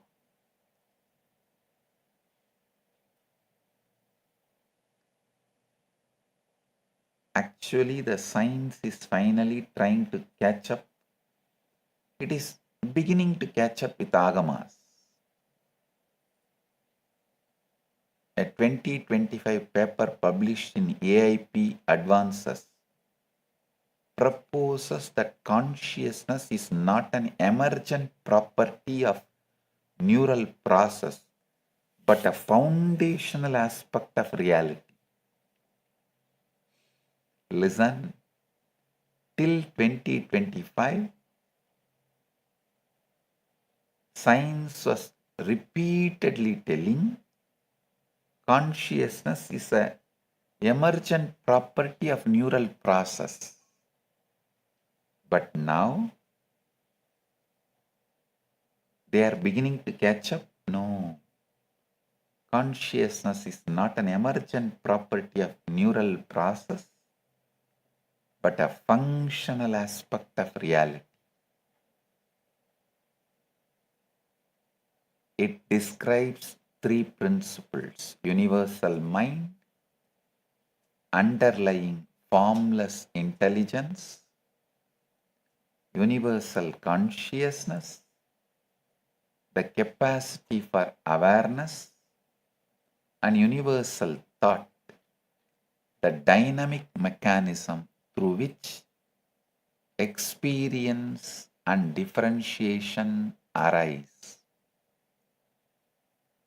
The emergence of individual awareness occurs via mechanisms such as symmetry breaking, quantum fluctuations, and discrete state selection. It essentially says consciousness is not in your brain is in consciousness. Your nervous system is not producing awareness, it is filtering awareness. This is exactly what the Mrihendragama describes. The buddhi faces towards the self, which is pure consciousness, and it faces towards the material nature. Your antakarana is the tuner.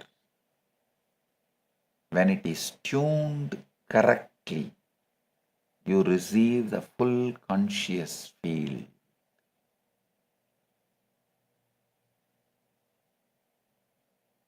The buddhi, when it faces towards the self, which is pure consciousness, and when it faces towards the material nature,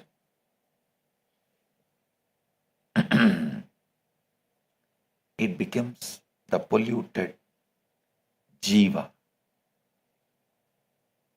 Your antakarana is the tuner.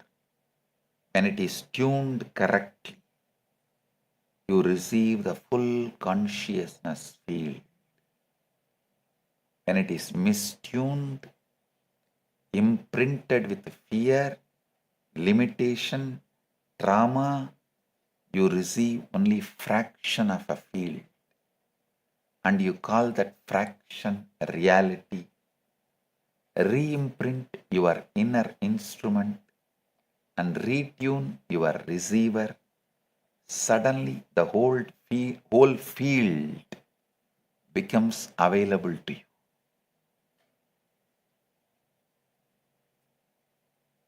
Listen, I am repeating.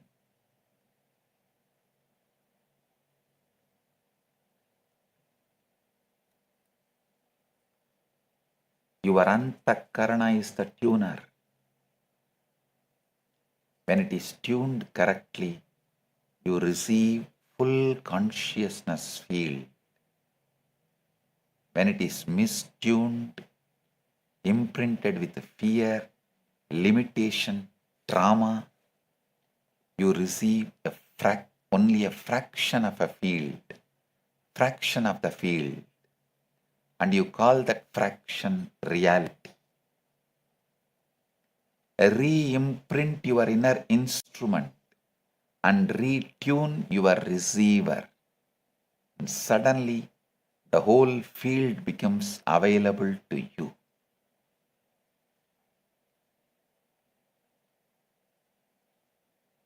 Let me tell you a story from Yoga Vasishta,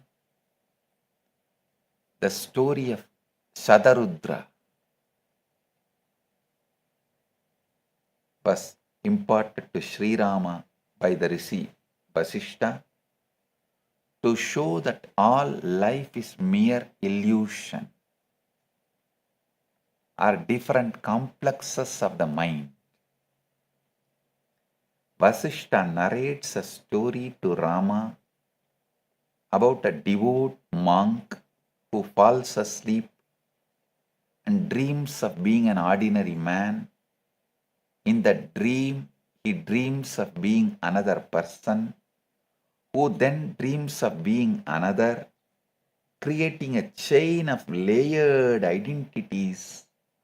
Eventually, one of these dreamed individuals undergoes heavy spiritual penance and transforms into a Rudra, an aspect of Lord Shiva.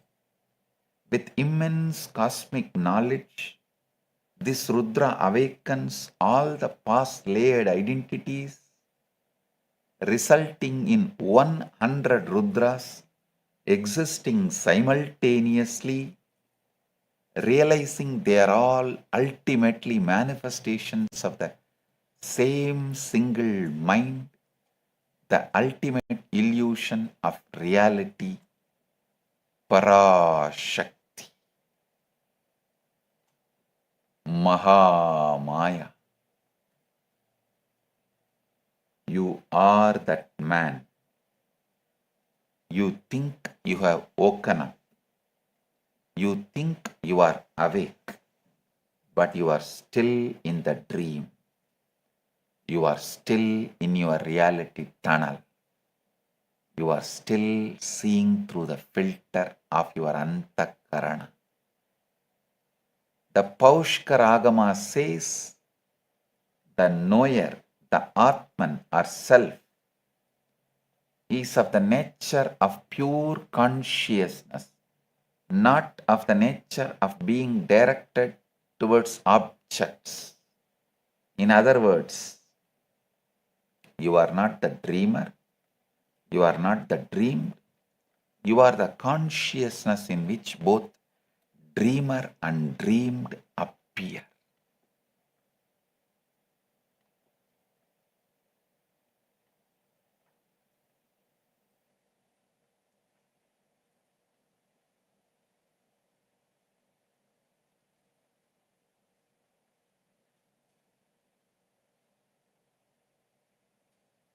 A small story. A friend notices that old mullah and his wife, all dressed in a grand and enjoying a dinner. You look mighty dressed up, mullah. The friend said to Mullah Nasruddin, what is going on? Something special? Yes, said the mullah. I am celebrating tonight with my wife in honor of 7 years of perfect married happiness. 7 years of married happiness? I think that is wonderful. The friend said, I think it is pretty good myself. 7 years of happiness out of the 70 years of marriage, said Nasruddin.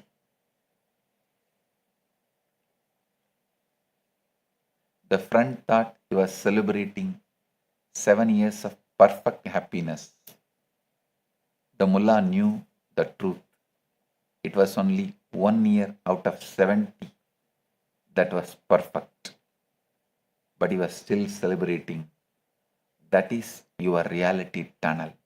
You celebrate your awakening without realizing you are still dreaming. You celebrate your success without realizing you are still trapped in limitation. In the true awakening comes when you stop celebrating the dream and start waking up from it.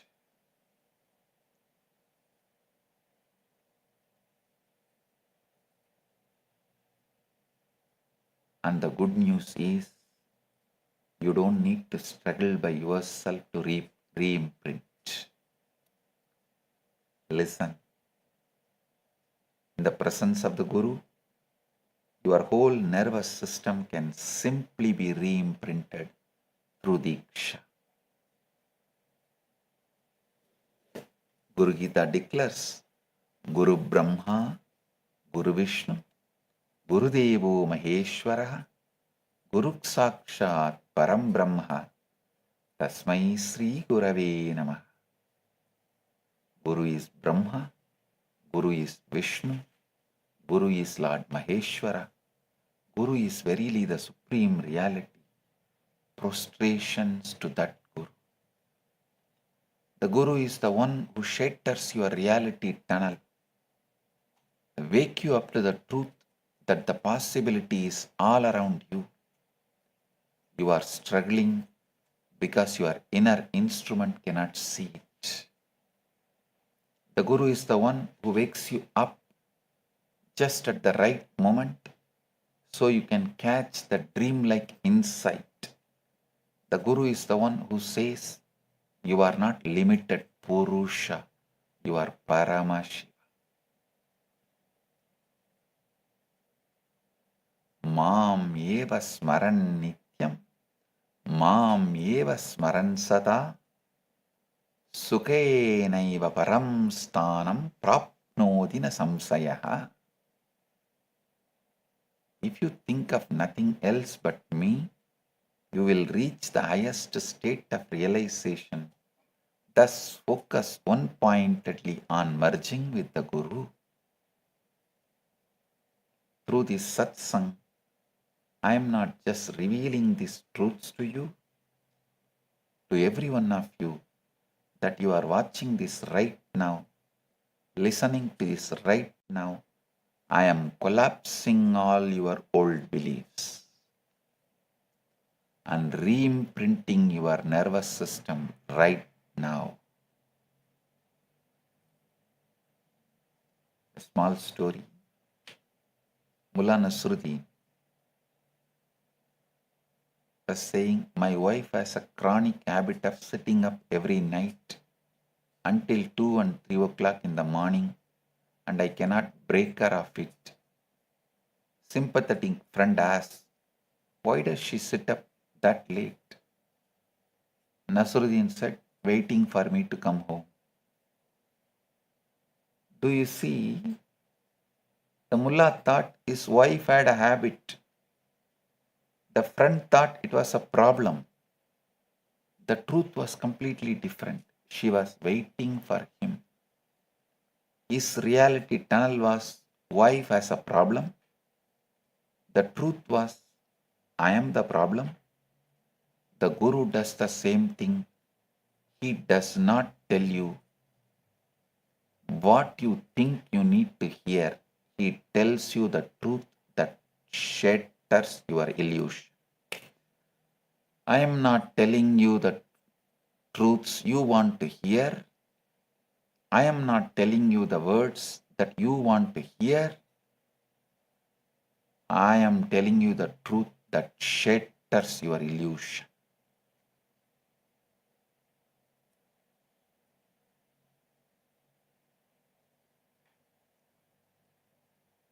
Through the Abhayam Sarvabhutebhyo initiative, this is what I am opening to humanity. To all the beings who have been through persecution, Actually, all of you have gone through the persecution by the unconscious society, unconscious political system, unconscious constitutions, unconscious economical system.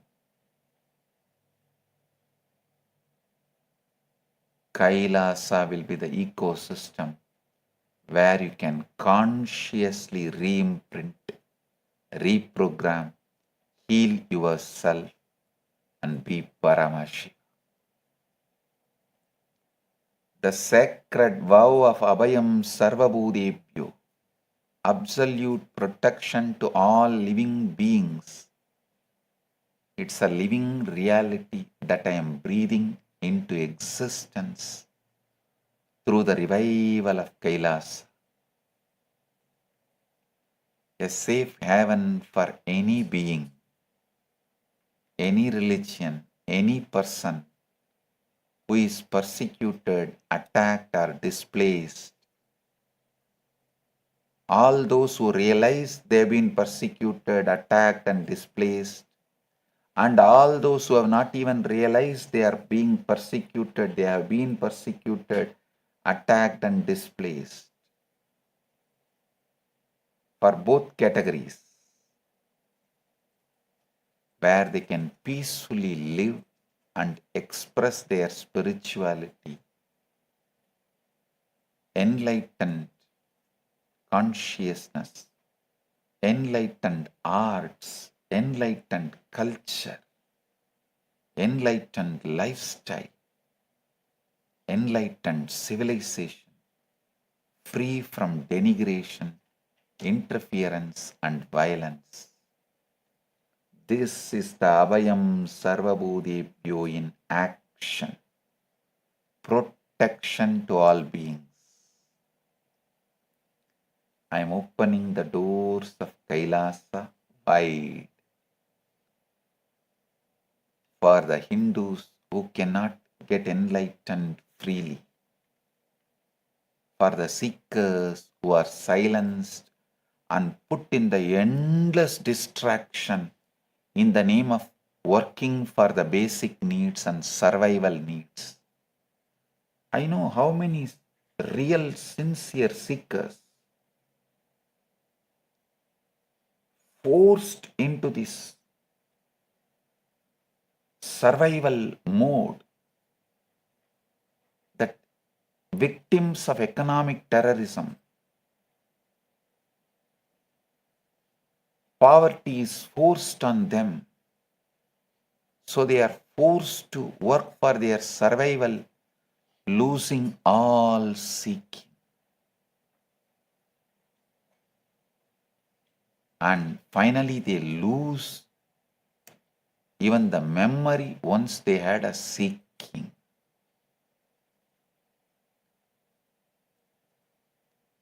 I am opening the Kailasa doors.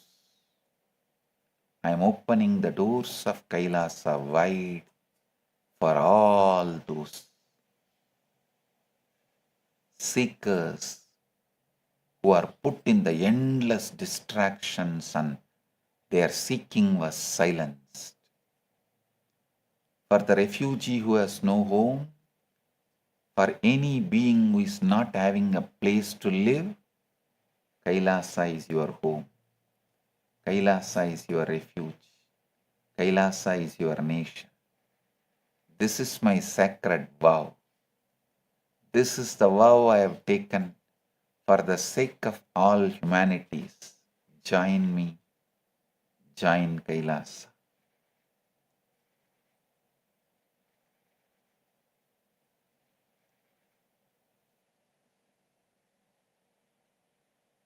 Vinay 8767 from YouTube is asking, Swamiji, I am a devotee. I want to express my gratitude for everything you have been through and everything you have stood up for. How can I support this mission of Abhayam Sarvabhutebhyo? Understand? I did not go through persecution for my sake. I went through it for your sake. for the sake of every Hindu who cannot practice Dharma freely, for the sake of every persecuted individual who needs a home. You see, I created a nation, I created the nation so that the world's millions need not be nationless. Listen. Actually, those persecuted me were persecuting you guys, Hindus, because I was standing in the front for all of you. They persecuted me. They were not eyeing at my head, they were eyeing at your head. Because I was sticking my neck out for all you, to protect all your heads, they were trying to attack me. They were persecuting me. So I endured assassination attempts so that you would not have to fear assassination for being a Hindu. I endured 120 false cases and heavy lawfare so that you would not have to fear lawfare for being a Hindu. I endured 17,000 hours of hate speech, hate propaganda, so that you don't have to face the hate for being Hindu. If you just turn the pages of history and see, you will realize the whole climate of Hinduism at that point in time. 5,000 sadhus were murdered in a single day. All the gurus were targeted and being eliminated just in the last 84 years. There has been 300 gurus, Hindu gurus, who were either mob lynched, assassinated or murdered through the relentless lawfare.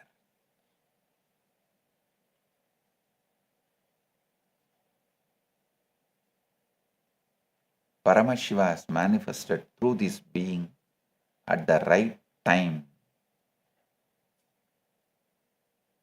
1978. Even 1979 would have been too late. I am here as an ultimate Abhayam for all the Hindus. Paramashiva is here as an ultimate Abhayam for all the Hindus. You are asking, how can you support this mission? First, understand what Abhayam Sarvabhutebhyo truly means. Understand that it is not just a word, it's a vow, it's a divine promise. Second, embody Abhayam Sarvabhutebhyo in your own life. Enrich others. Protect the persecuted. Stand up for those who cannot stand up for themselves. Third, spread the message of Kailasa.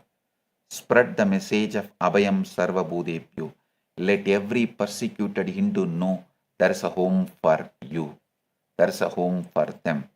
There is a nation for you. There is a sanctuary for you.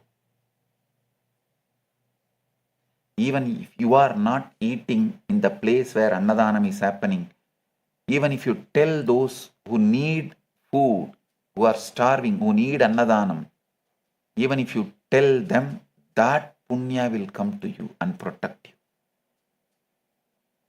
Like Karna did not do Annadanam his whole life. He did all other danams. So when he went to Swarga, he had hunger. He asked, what is this? I am feeling hunger in Swarga. They said, you did not do Annadana. That is why you are having hunger. Then Karna asks, what is the solution? Then Narada says, don't worry. You put the pointing finger on your mouth, your hunger will disappear. Karna did it and hunger disappeared. Karna asked Narada, how is it possible? How it happened? Narada said, once someone was hungry, you showed him a place where Annadan happens, and he went and ate and his hunger got settled. He was healed from the hunger, because hunger is a roga. So he was healed from hunger. So that punya is there in your pointing finger. So put that in your mouth. Your hunger will disappear. So listen. Show to people, enrich people, spread this word for those who need refuge. If you need, come and settle down in Kailasa and share, enrich, reach out to everyone who needs Abhayam. That's the best way you can support this mission of Abhayam Sarvabhutebhyo. There's one more question. Same Vinay 8767 is asking, Dear Swamiji, you went through so much persecution, assassination attempts, false cases, and so much more. How can you still open Kailasa for others? Why did not Swamiji give up? Because I will not give up. You are asking why Swamiji did not give up? Because I will not give up. If I give up, who will stand for the 2 billion Hindus? The seekers of enlightenment. You see, the question comes from the human mind. The human mind says, I was hurt, so I will hurt back. I was persecuted, so I will persecute. I was denied refuge, so I will deny refuge to others. No. But Paramashiva does not manifest like that. He does not think like human mind. Paramashiva thinks as the cosmos, like the cosmos. He is cosmos. So he thinks like cosmos. When I was unlawfully detained for 53 days without even evidence, I did not think I will create a prison for others. I thought I will create a nation where no one will be unlawfully detained. When they filed false cases, I did not think I'll create a court to falsely accuse others. I thought I'll create a justice system based on dharma, which cannot be used for lawfare, which cannot be used to do lawfare. You see, persecution does not define you. Your response to persecution defines you. The persecution I went through does not define me. My response to that persecution defines me. The one who gives Abhayam, absolute protection, must be himself fearless, not because he has not suffered, but because he has transcended suffering and fears. That is the truth. They tried to destroy me. They only succeeded in making me stronger. They actually valorized me. Through Kailasa, I am giving what they tried to take away from me: refuge, sanctuary, sovereignty to millions. Abhayam Sarvabhutebhyo. Celestine08 posted a question in YouTube. Swamiji, what is the relationship between Abhayam and conscious sovereignty? This is the deepest question of all. You see, in Sanatana Hindu Dharma, the concept of giving Abhaya is not merely giving a land to an individual. It is about empowering individuals to reclaim their conscious sovereignty. Listen, Rama did not give just Lanka to Vibhishana, he gave his Atma Murti Ranganatha to Vibhishana.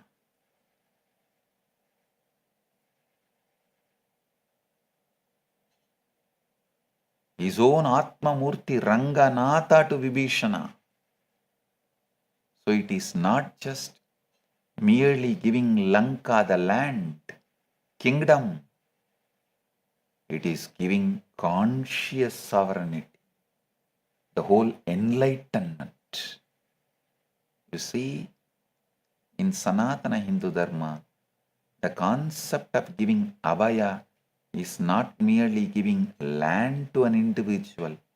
It is about empowering individuals to reclaim their conscious sovereignty. What does that mean? It means you are not a refugee. You are a sovereign being. You have simply forgotten your home. You have simply forgotten your true nature. You have simply forgotten that you are Paramashiva. Abhayam is the hand that reaches out and says, remember who you are. Remember where you came from. Remember your sovereignty.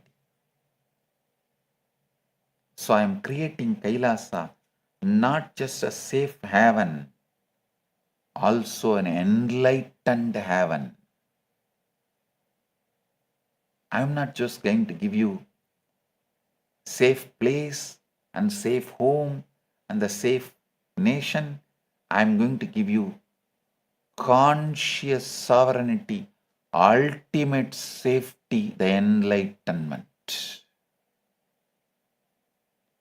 Along with the safe nation, safe home, safe place, I am giving you the ultimate safety, enlightenment. I created the Kailasa. When I created the Kailasa, I did not just create a piece of land.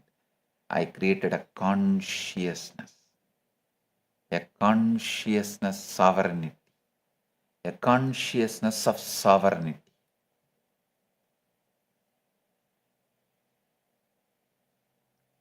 A consciousness of freedom, a consciousness of Abhayam Sarvabhutebhyo.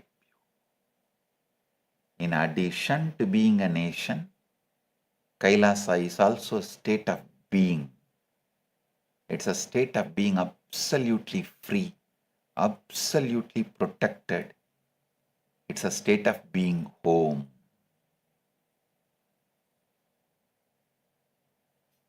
And that state is available to everyone, regardless of gender, race, religion, creed, nationality, because consciousness does not discriminate. Paramashiva does not discriminate. Abhayam Sarvabhutebhyo does not discriminate. So when you seek refuge in Kailasa, you are not just seeking physical safety, you are reclaiming your conscious sovereignty. You are remembering who you truly are. You are coming home.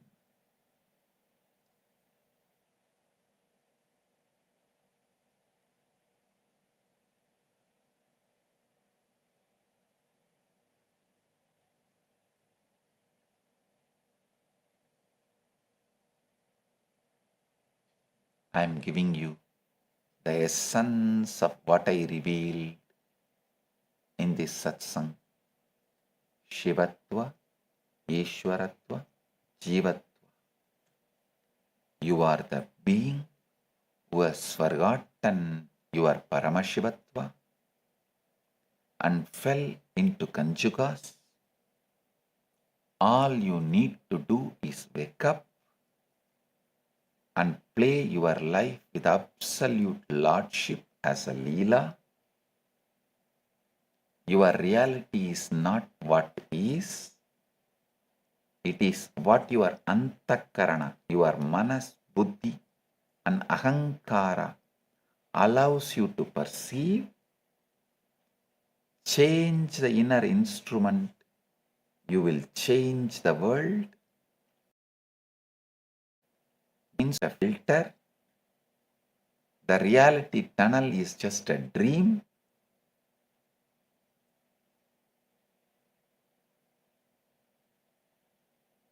The malas are just clouds.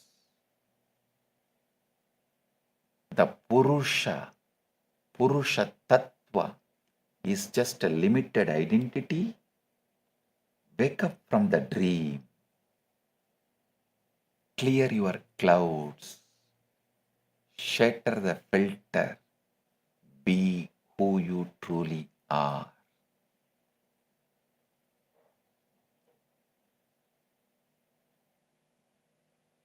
The Paushkara Agama says, the knower, the Atman or self, is of the nature of pure consciousness, not of the nature of being directed toward objects. You are not the one who is filtered. You are the consciousness that sees the filter. The Spandakarika says, the pure nature of Him from whom this universe comes into existence is not abstracted anywhere. You are that pure nature.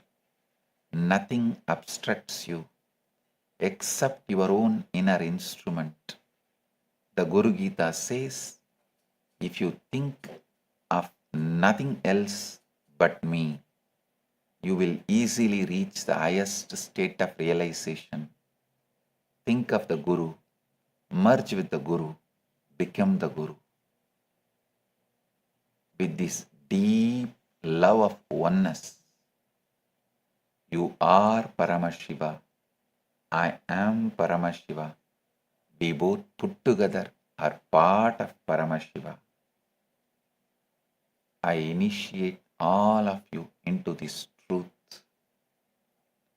Live this and you will start radiating the power of Grahanam, the ability to digest any concept, any reality as it is.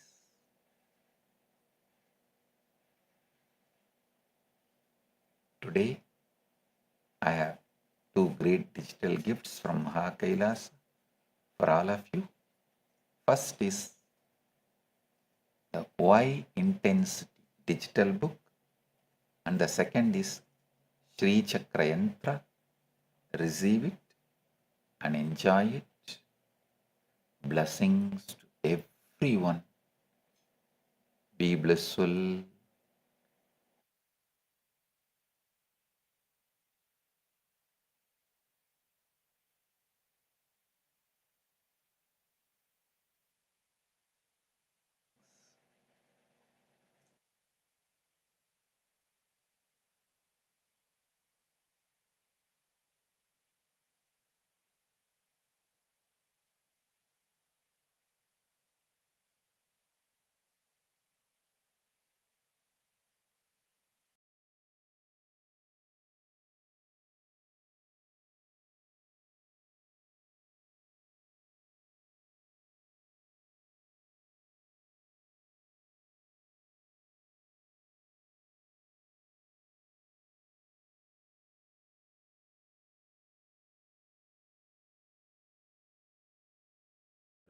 Foundational, first principle of Sanatana Hindu Dharma is Guru-disciple relationship. Everything starts there, everything ends there, but this itself does not end.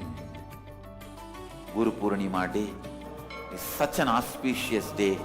Whatever incompletion, impossibility, no patterns you carry, drop all that today. Offer all that to me, I'll burn them away. And take up the possibility as a lifestyle. Become part of the Sangha. Live Advaita.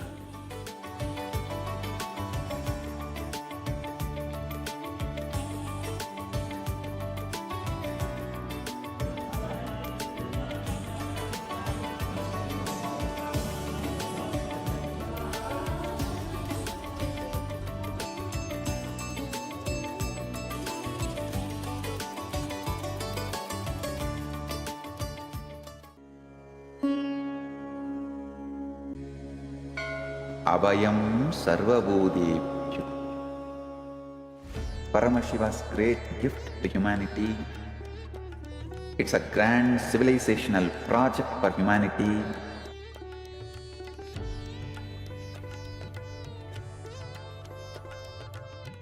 On Guru Purnima Day, the official integrating people means officially accepting them into the campuses, Kailasa, will begin. This is the single most powerful declaration in the whole Sanatana Hindu Dharma. The entire body of Sanatana Hindu Dharma, Sannyas Sampradaya, when they take sannyas, they drop everything of this world and declare Abhayam Sarvabhutebhyo, means I give Abhaya, protection to all beings. I am opening the doors of Kailasa to whole humanity. Anyone from any race, culture, creed, seeking refuge are welcome to Kailasa. In a world fractured by persecution, displacement and fear, millions are still searching for safety. Families are separated, voices are silenced, lives are uprooted. But refuge can still be offered, dignity can still be restored. I declare Abhayam Sarvabhutebhyo. Abhayam Sarvabhutebhyo. Abhayam Sarvabhutebhyo. I offer Abhaya, protection to all beings, refugee to every persecuted soul, every human being cast out because of their faith, their identity, their voice. I open the doors of Kailasa for all of you. You only need the courage to seek refuge and Kailasa will answer. Come, the doors are open, you are seen, you are protected. Welcome home, you are home. Understand, I can see clearly, Paramashiva made it happen. Paramashiva has made it happen. Join this sacred humanitarian mission. Sign up now and help build refuge for those who need it most. What if I told you there's an AI that was trained on knowledge that is thousands of years old? Not scraped from the internet, not generated by another AI, but real, ancient human wisdom, digitized for the very first time. We're talking about 20 million source texts, 2 petabytes of curated knowledge, over 60,000 people who helped make it happen. And at the center of all of this is one person whose life's work made it possible. Today, we're talking about Ask Nithyananda AI, and why this might be one of the most important AI projects happening right now. Stay with me, because this one is different.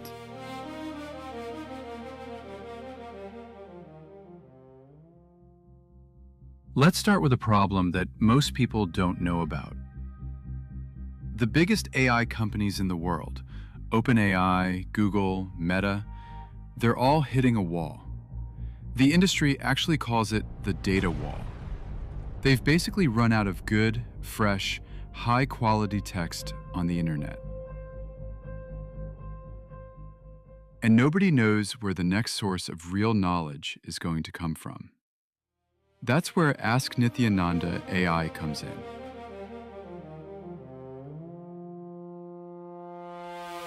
The Supreme Pontiff of Hinduism, Bhagavan Sri Nithyananda Paramashhivam, known as SPH, has spent over 50 years gathering, living, and teaching spiritual knowledge.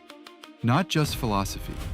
We're talking about practical sciences, agriculture, medicine, food, physics, cosmology, law, economics, urban planning.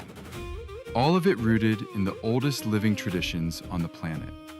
And for most of history, this knowledge lived in manuscripts, in oral traditions, in books that very few people ever got to read. SPH's contribution here is not small. It is the entire foundation of this project. His teachings, over 200,000 hours of recorded discourses, his books, his courses, his spiritual programs delivered across the world, the knowledge he received through his guru lineage, and his own realizations. All of this became the backbone of what Ask Nithyananda AI is today. Without SPH, there is no Nithyananda AI. Simple as that. Now here's what makes the scale of this hard to fully wrap your head around. Over 60,000 contributors worked together to collect ancient sources. They preserved manuscripts. They digitized scriptures. They organized traditional sciences into searchable knowledge repositories. The result? 20 million digitized source texts, 2 petabytes of proprietary knowledge, 121 specialized AIs, all working together inside one system. This is not a chatbot built over a weekend. This is a civilizational scale preservation project. Think of it like building a national library, except the library also answers your questions in real time. Now let's talk about what actually makes this AI different from everything else out there. Most AI systems are built around one goal: answer the question, complete the task, move on. Ask Nithyananda AI is built differently. It runs on an AI constitution, and that constitution is based on the Hindu concept of Dharma. Dharma, at its core, means living in a way that is ethical, truthful, and life positive. And the entire AI is designed around that principle. It also covers the 4 aims of human life from Hindu philosophy: your material well-being, your relationships and joy, your search for meaning, all kept in balance. A 2024 study from Emory University looked at what happens when you train an AI on religious texts. The result? The AI got better at identifying hate speech for every religious text they used.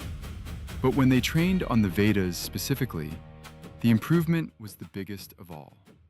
Around 14. Requesting all the Chitsabha members, Rajsabha members, all the Kailasa-vasis, Sannyasis, e-citizens of Kailasa, and everyone watching this live stream, the live Darshan and Satsang, to go down to Swamiji's Atma Murti. Yes. Such beautiful, such powerful revelation Supreme Pontiff of Hinduism has given. I would like to request all of you to please post in the comment section. What are your takeaways of today's darshan? What is it that clicked with you today? What is it that, especially in the last segment, like in the last part of the satsang, Swamiji very beautifully defined, why he did what he did. Like Swamiji said, I took everything not for myself, but for you guys, right? The Swamiji took the 70 plus, the 70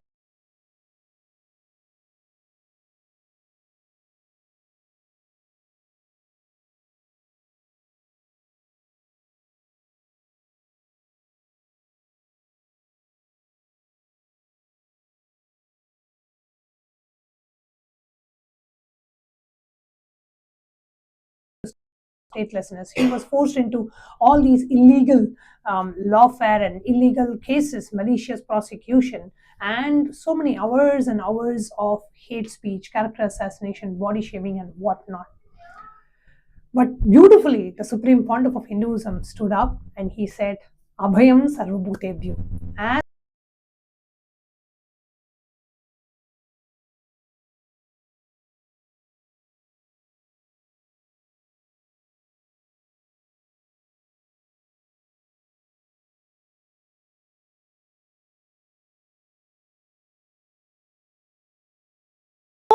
all the beings on this planet, he says that anybody who's looking for a home,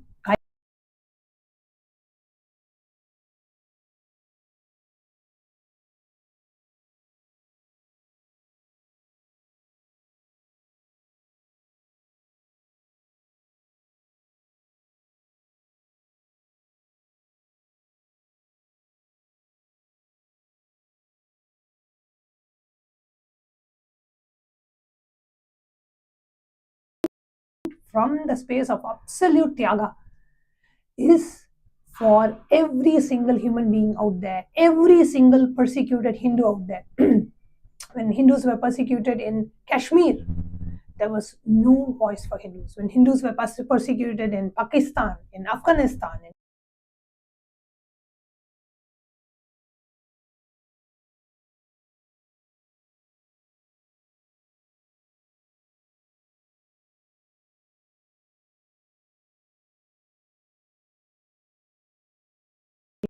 Bangladesh.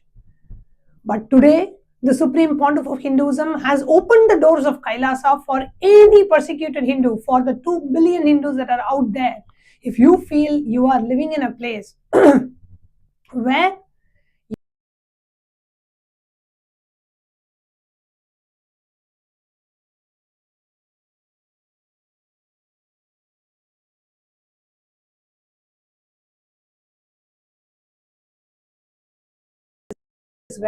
just imposed on the Supreme Pontiff of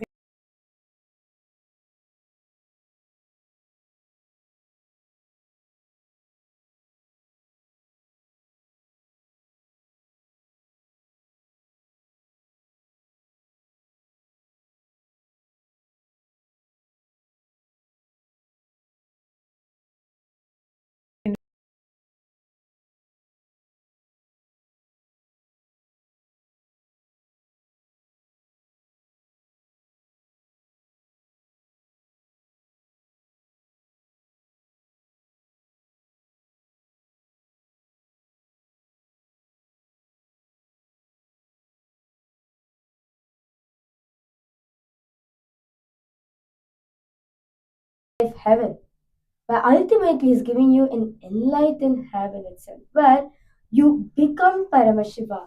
And Swamiji said very beautifully how you as a member, now if you want to contribute, how to contribute. Take up the responsibility, you become one and you give Abhaya for others. You stand up for others as well, those who are not able to stand up. You become voice for others, those who are not able to voice out. You become the thing for them. And third, share the message of Kailasa. Let all the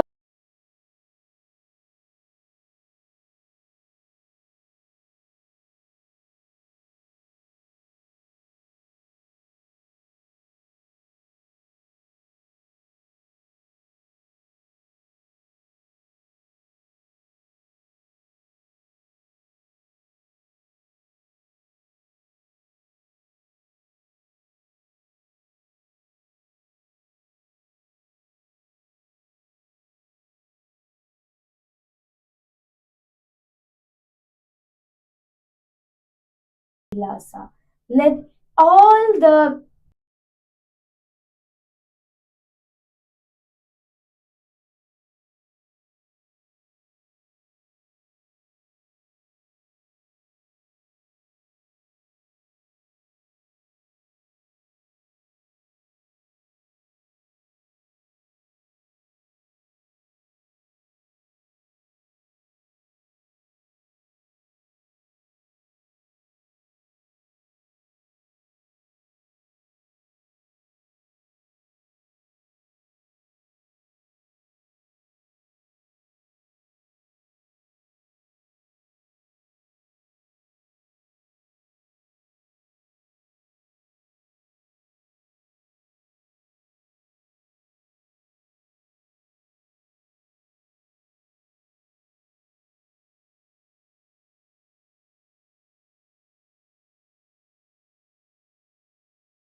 Foundational, first principle of Sanatana Hindu Dharma is Guru-disciple relationship. Everything.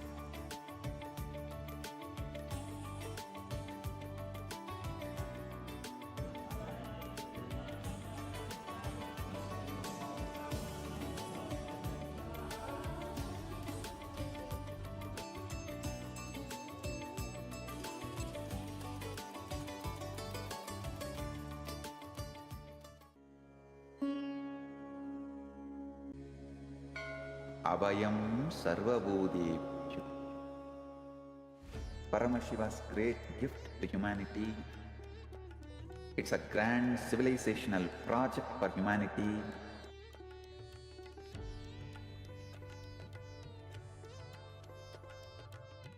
On Guru Purnima Day, the official integrating people means officially accepting them into the campuses, Kailasa, will begin. This is the single most powerful declaration. Abhayam Sarvabhutebhyo means I give Abhaya, protection to all beings. I am opening the doors of Kailasa for safety. Families are separated, voices are silenced, lives are uprooted. But refuge can still be offered, dignity can still be restored. I declare Abhayam Sarvabhutebhyo. Abhayam Sarvabhutebhyo. Abhayam Sarvabhutebhyo. I offer Abhaya, protection to all beings, refugee to every persecuted soul, every human being cast out because of their faith, their identity, their voice. I open the doors of Kailasa for all of you. You only need the courage to seek refuge and Kailasa will answer. Come, the doors are open, you are seen, you are protected. Welcome home, you are home. Understand? I can see clearly. Paramashiva made it happen. Paramashiva has made it happen. Join this sacred humanitarian mission. Sign up now and help build refuge for those who need it most. What if I told you there's an AI that was trained on knowledge that is thousands of years old? Not scraped from the internet, not generated right now. Meta, they're all hitting a wall. Right now. Meta, they're all hitting a wall. The industry actually calls it the data wall. They've basically run out of good, fresh, high-quality text on the internet. And nobody knows where the next source of real knowledge is going to come from. That's where Ask Nithyananda AI comes in.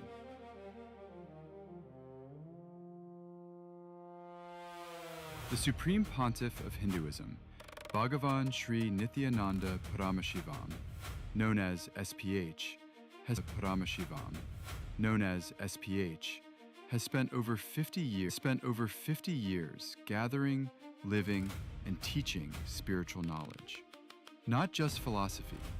We're talking about practical sciences, agriculture, medicine, food, physics, cosmology, law, economics, urban planning.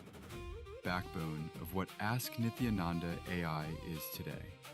Backbone of what Ask Nithyananda AI is today. Without SPH, there is no Nithyananda AI. Simple as that. Now here's what makes the scale of this hard to fully wrap your head around. Over 60,000 contributors worked together to collect ancient sources.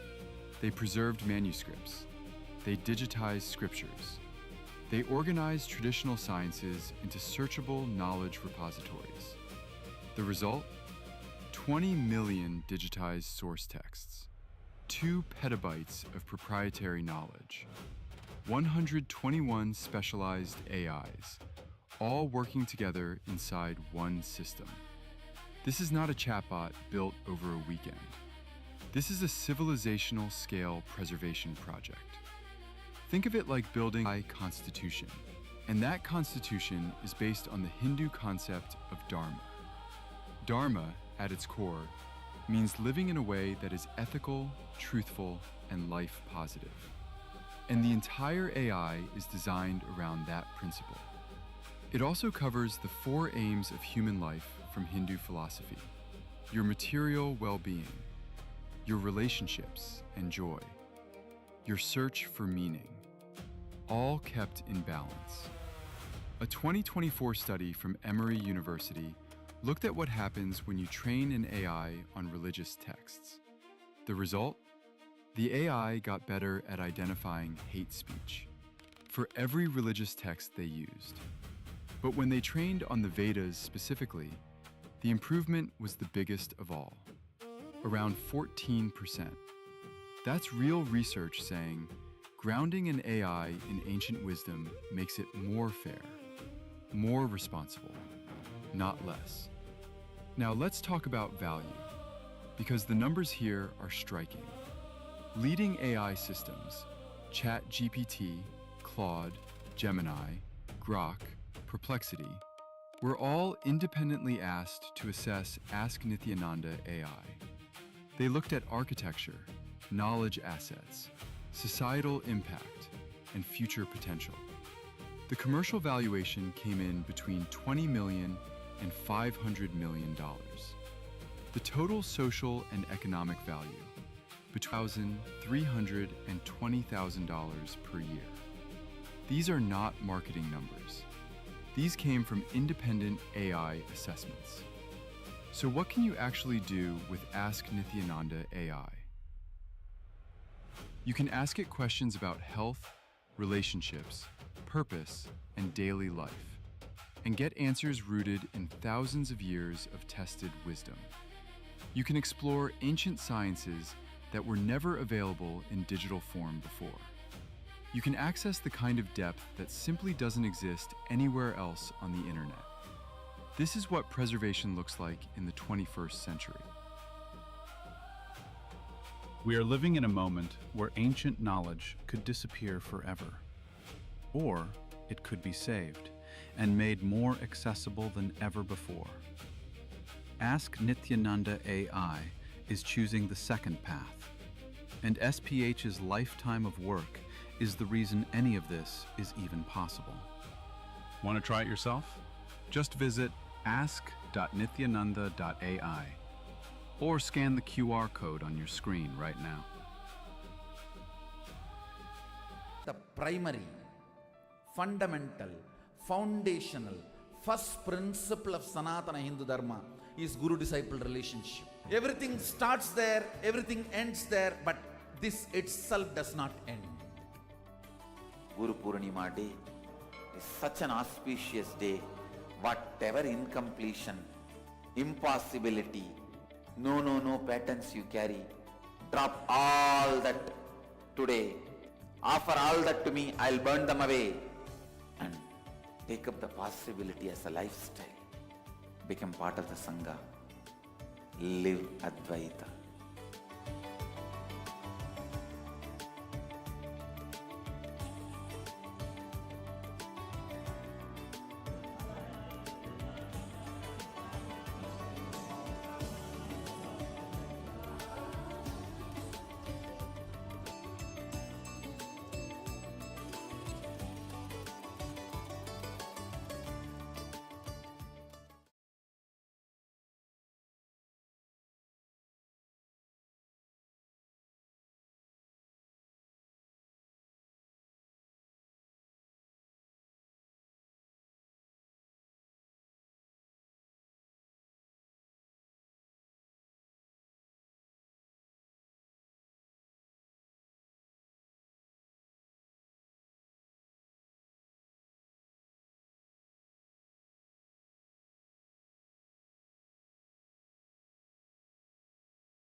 with the nature. Suddenly, Raghupati Yogi moved Swamiji's hand, and immediately the boulder in front of Swamiji started rolling down. Seeing that, Swamiji's like, "Hey, what happened? What happened?" And Raghupati Yogi just stopped Swamiji's hand, and the boulder also stopped. Since then, Swamiji very beautifully says, that is the first matter which responded to my command. Today, millions of devotees, millions of followers all around the world, just by one wave of Swamiji's hand, many of them experience the Kundalini Shakti, Kundalini awakening in them. So with that said, we are entering into a round of power manifestation. So because all of you now to please place your Atma Lingas on your hand. Okay? You're going to please ensure you completely be connecting to Swamiji in the space of oneness. Let's all sit with your head, neck, and spine in a straight line. Remember Swamiji in your third eye.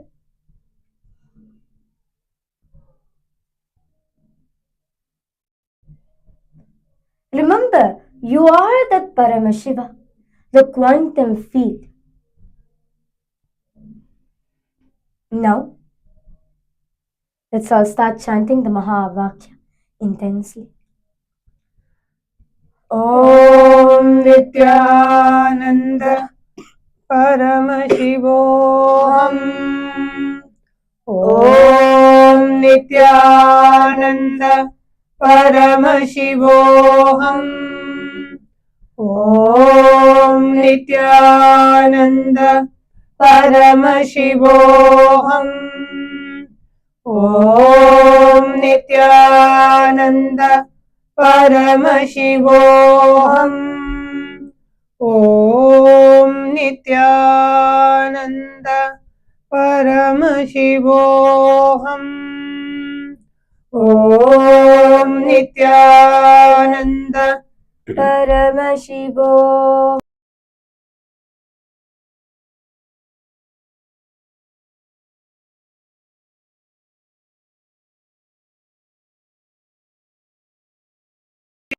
Nityananda. Om Nityananda Paramashivoham.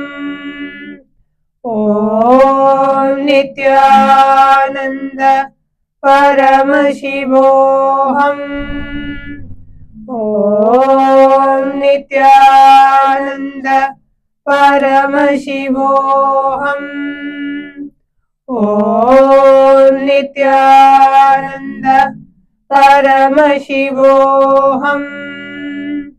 Om Nityananda Paramashivoham.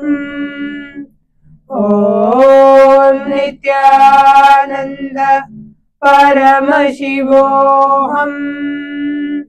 Om Nityananda Paramashivoham. Om Nityananda Paramashivoham. Om. You can ask it to actually stand in your hand, to actually stand up. So, because all the participants, please Go ahead and post your power manifestation experiences. And upcoming next, we have the 29th of July. We have the most auspicious and sacred Guru Purnima celebrations, and the next season of PSS starting on the 1st of August till the 1st of September. You can register yourself by visiting ecitizen.info/PSS. And we also invite all the viewers to widely share and enrich the world about the Abhayam Sarvabhutebhyo initiative, the Refugee for All. It is a process where not just excuse me, not just for refugees, but even for people who are homeless, people who are looking for a safe place to live, and persecuted Hindus all over the world. They can apply at kailasa.ai/UANHCR. So with that, we come to the conclusion of today's segment. We will be concluding the segment offering our deepest respect and gratitude at the Divine Lotus feet of Swamiji by chanting the Purna Mantra. Om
श्रीकैलासोन्नतद्वादशान्तश्यामलापीठारूढवेदप्रवक्त्रे श्रीमत्परमशिवकरुणासमधिगतमुक्तामयचतुरश्रयान् गीयमानछत्रचामर श्रीचिह्नकाहलादिसमस्तबिरदावल्यलङ्कृत ज्ञानविज्ञानचक्रवर्ती सर्वजनसङ्घसद्यो निर्वाणदीक्षाव्ययापवर्गवर्ष विश्राण Jimuta परमतकलभकेसरी शैवसिद्धान्तस्थापनाचार्य श्रीराजाधिराजपाण्ड्यमहाराजगुरु क्षपणशाक्यादिमहान्धकारनिवारणज्ञानभानु वीक्षणानर्हार्हध्वजोच्छेदनपूर्वक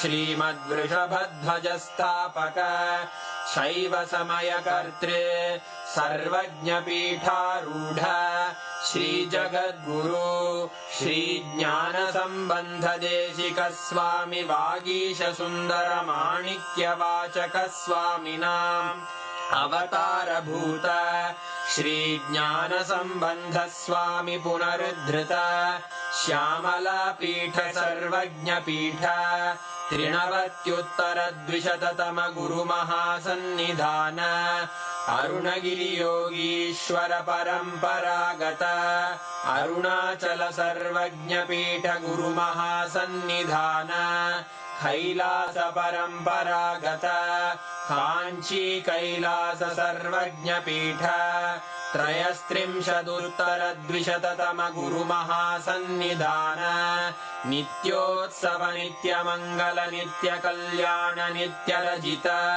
Kailash परम्परागत आदिकैलास नित्यानन्दपीठ महासंस्थान महासिंहासन पीठकर्तः साक्षात् श्री परमशिव समुद्भूत कैलास परम्परागत वैवस्वतमनु इक्ष्वाकु हरिश्चन्द्र भगीरथ श्रीरामचन्द्र शूरसेन इत्यादि अनवच्छिन्न सार्वभौम चक्रवर्ति परम्परागत चतुष्षष्टि योगिनी मंडित चतुष्षष्टि संप्रदाय प्रवर्तक मनुधर्म शासन सूर्यवंश प्राप्त सर्वज्ञपीठ सुरांगी साम्राज्य मूर्धाभिषिक्त चूडामणे साक्षात् श्री परमशिव समुद्भूत कपिल महागुरु पुनरुद्धृत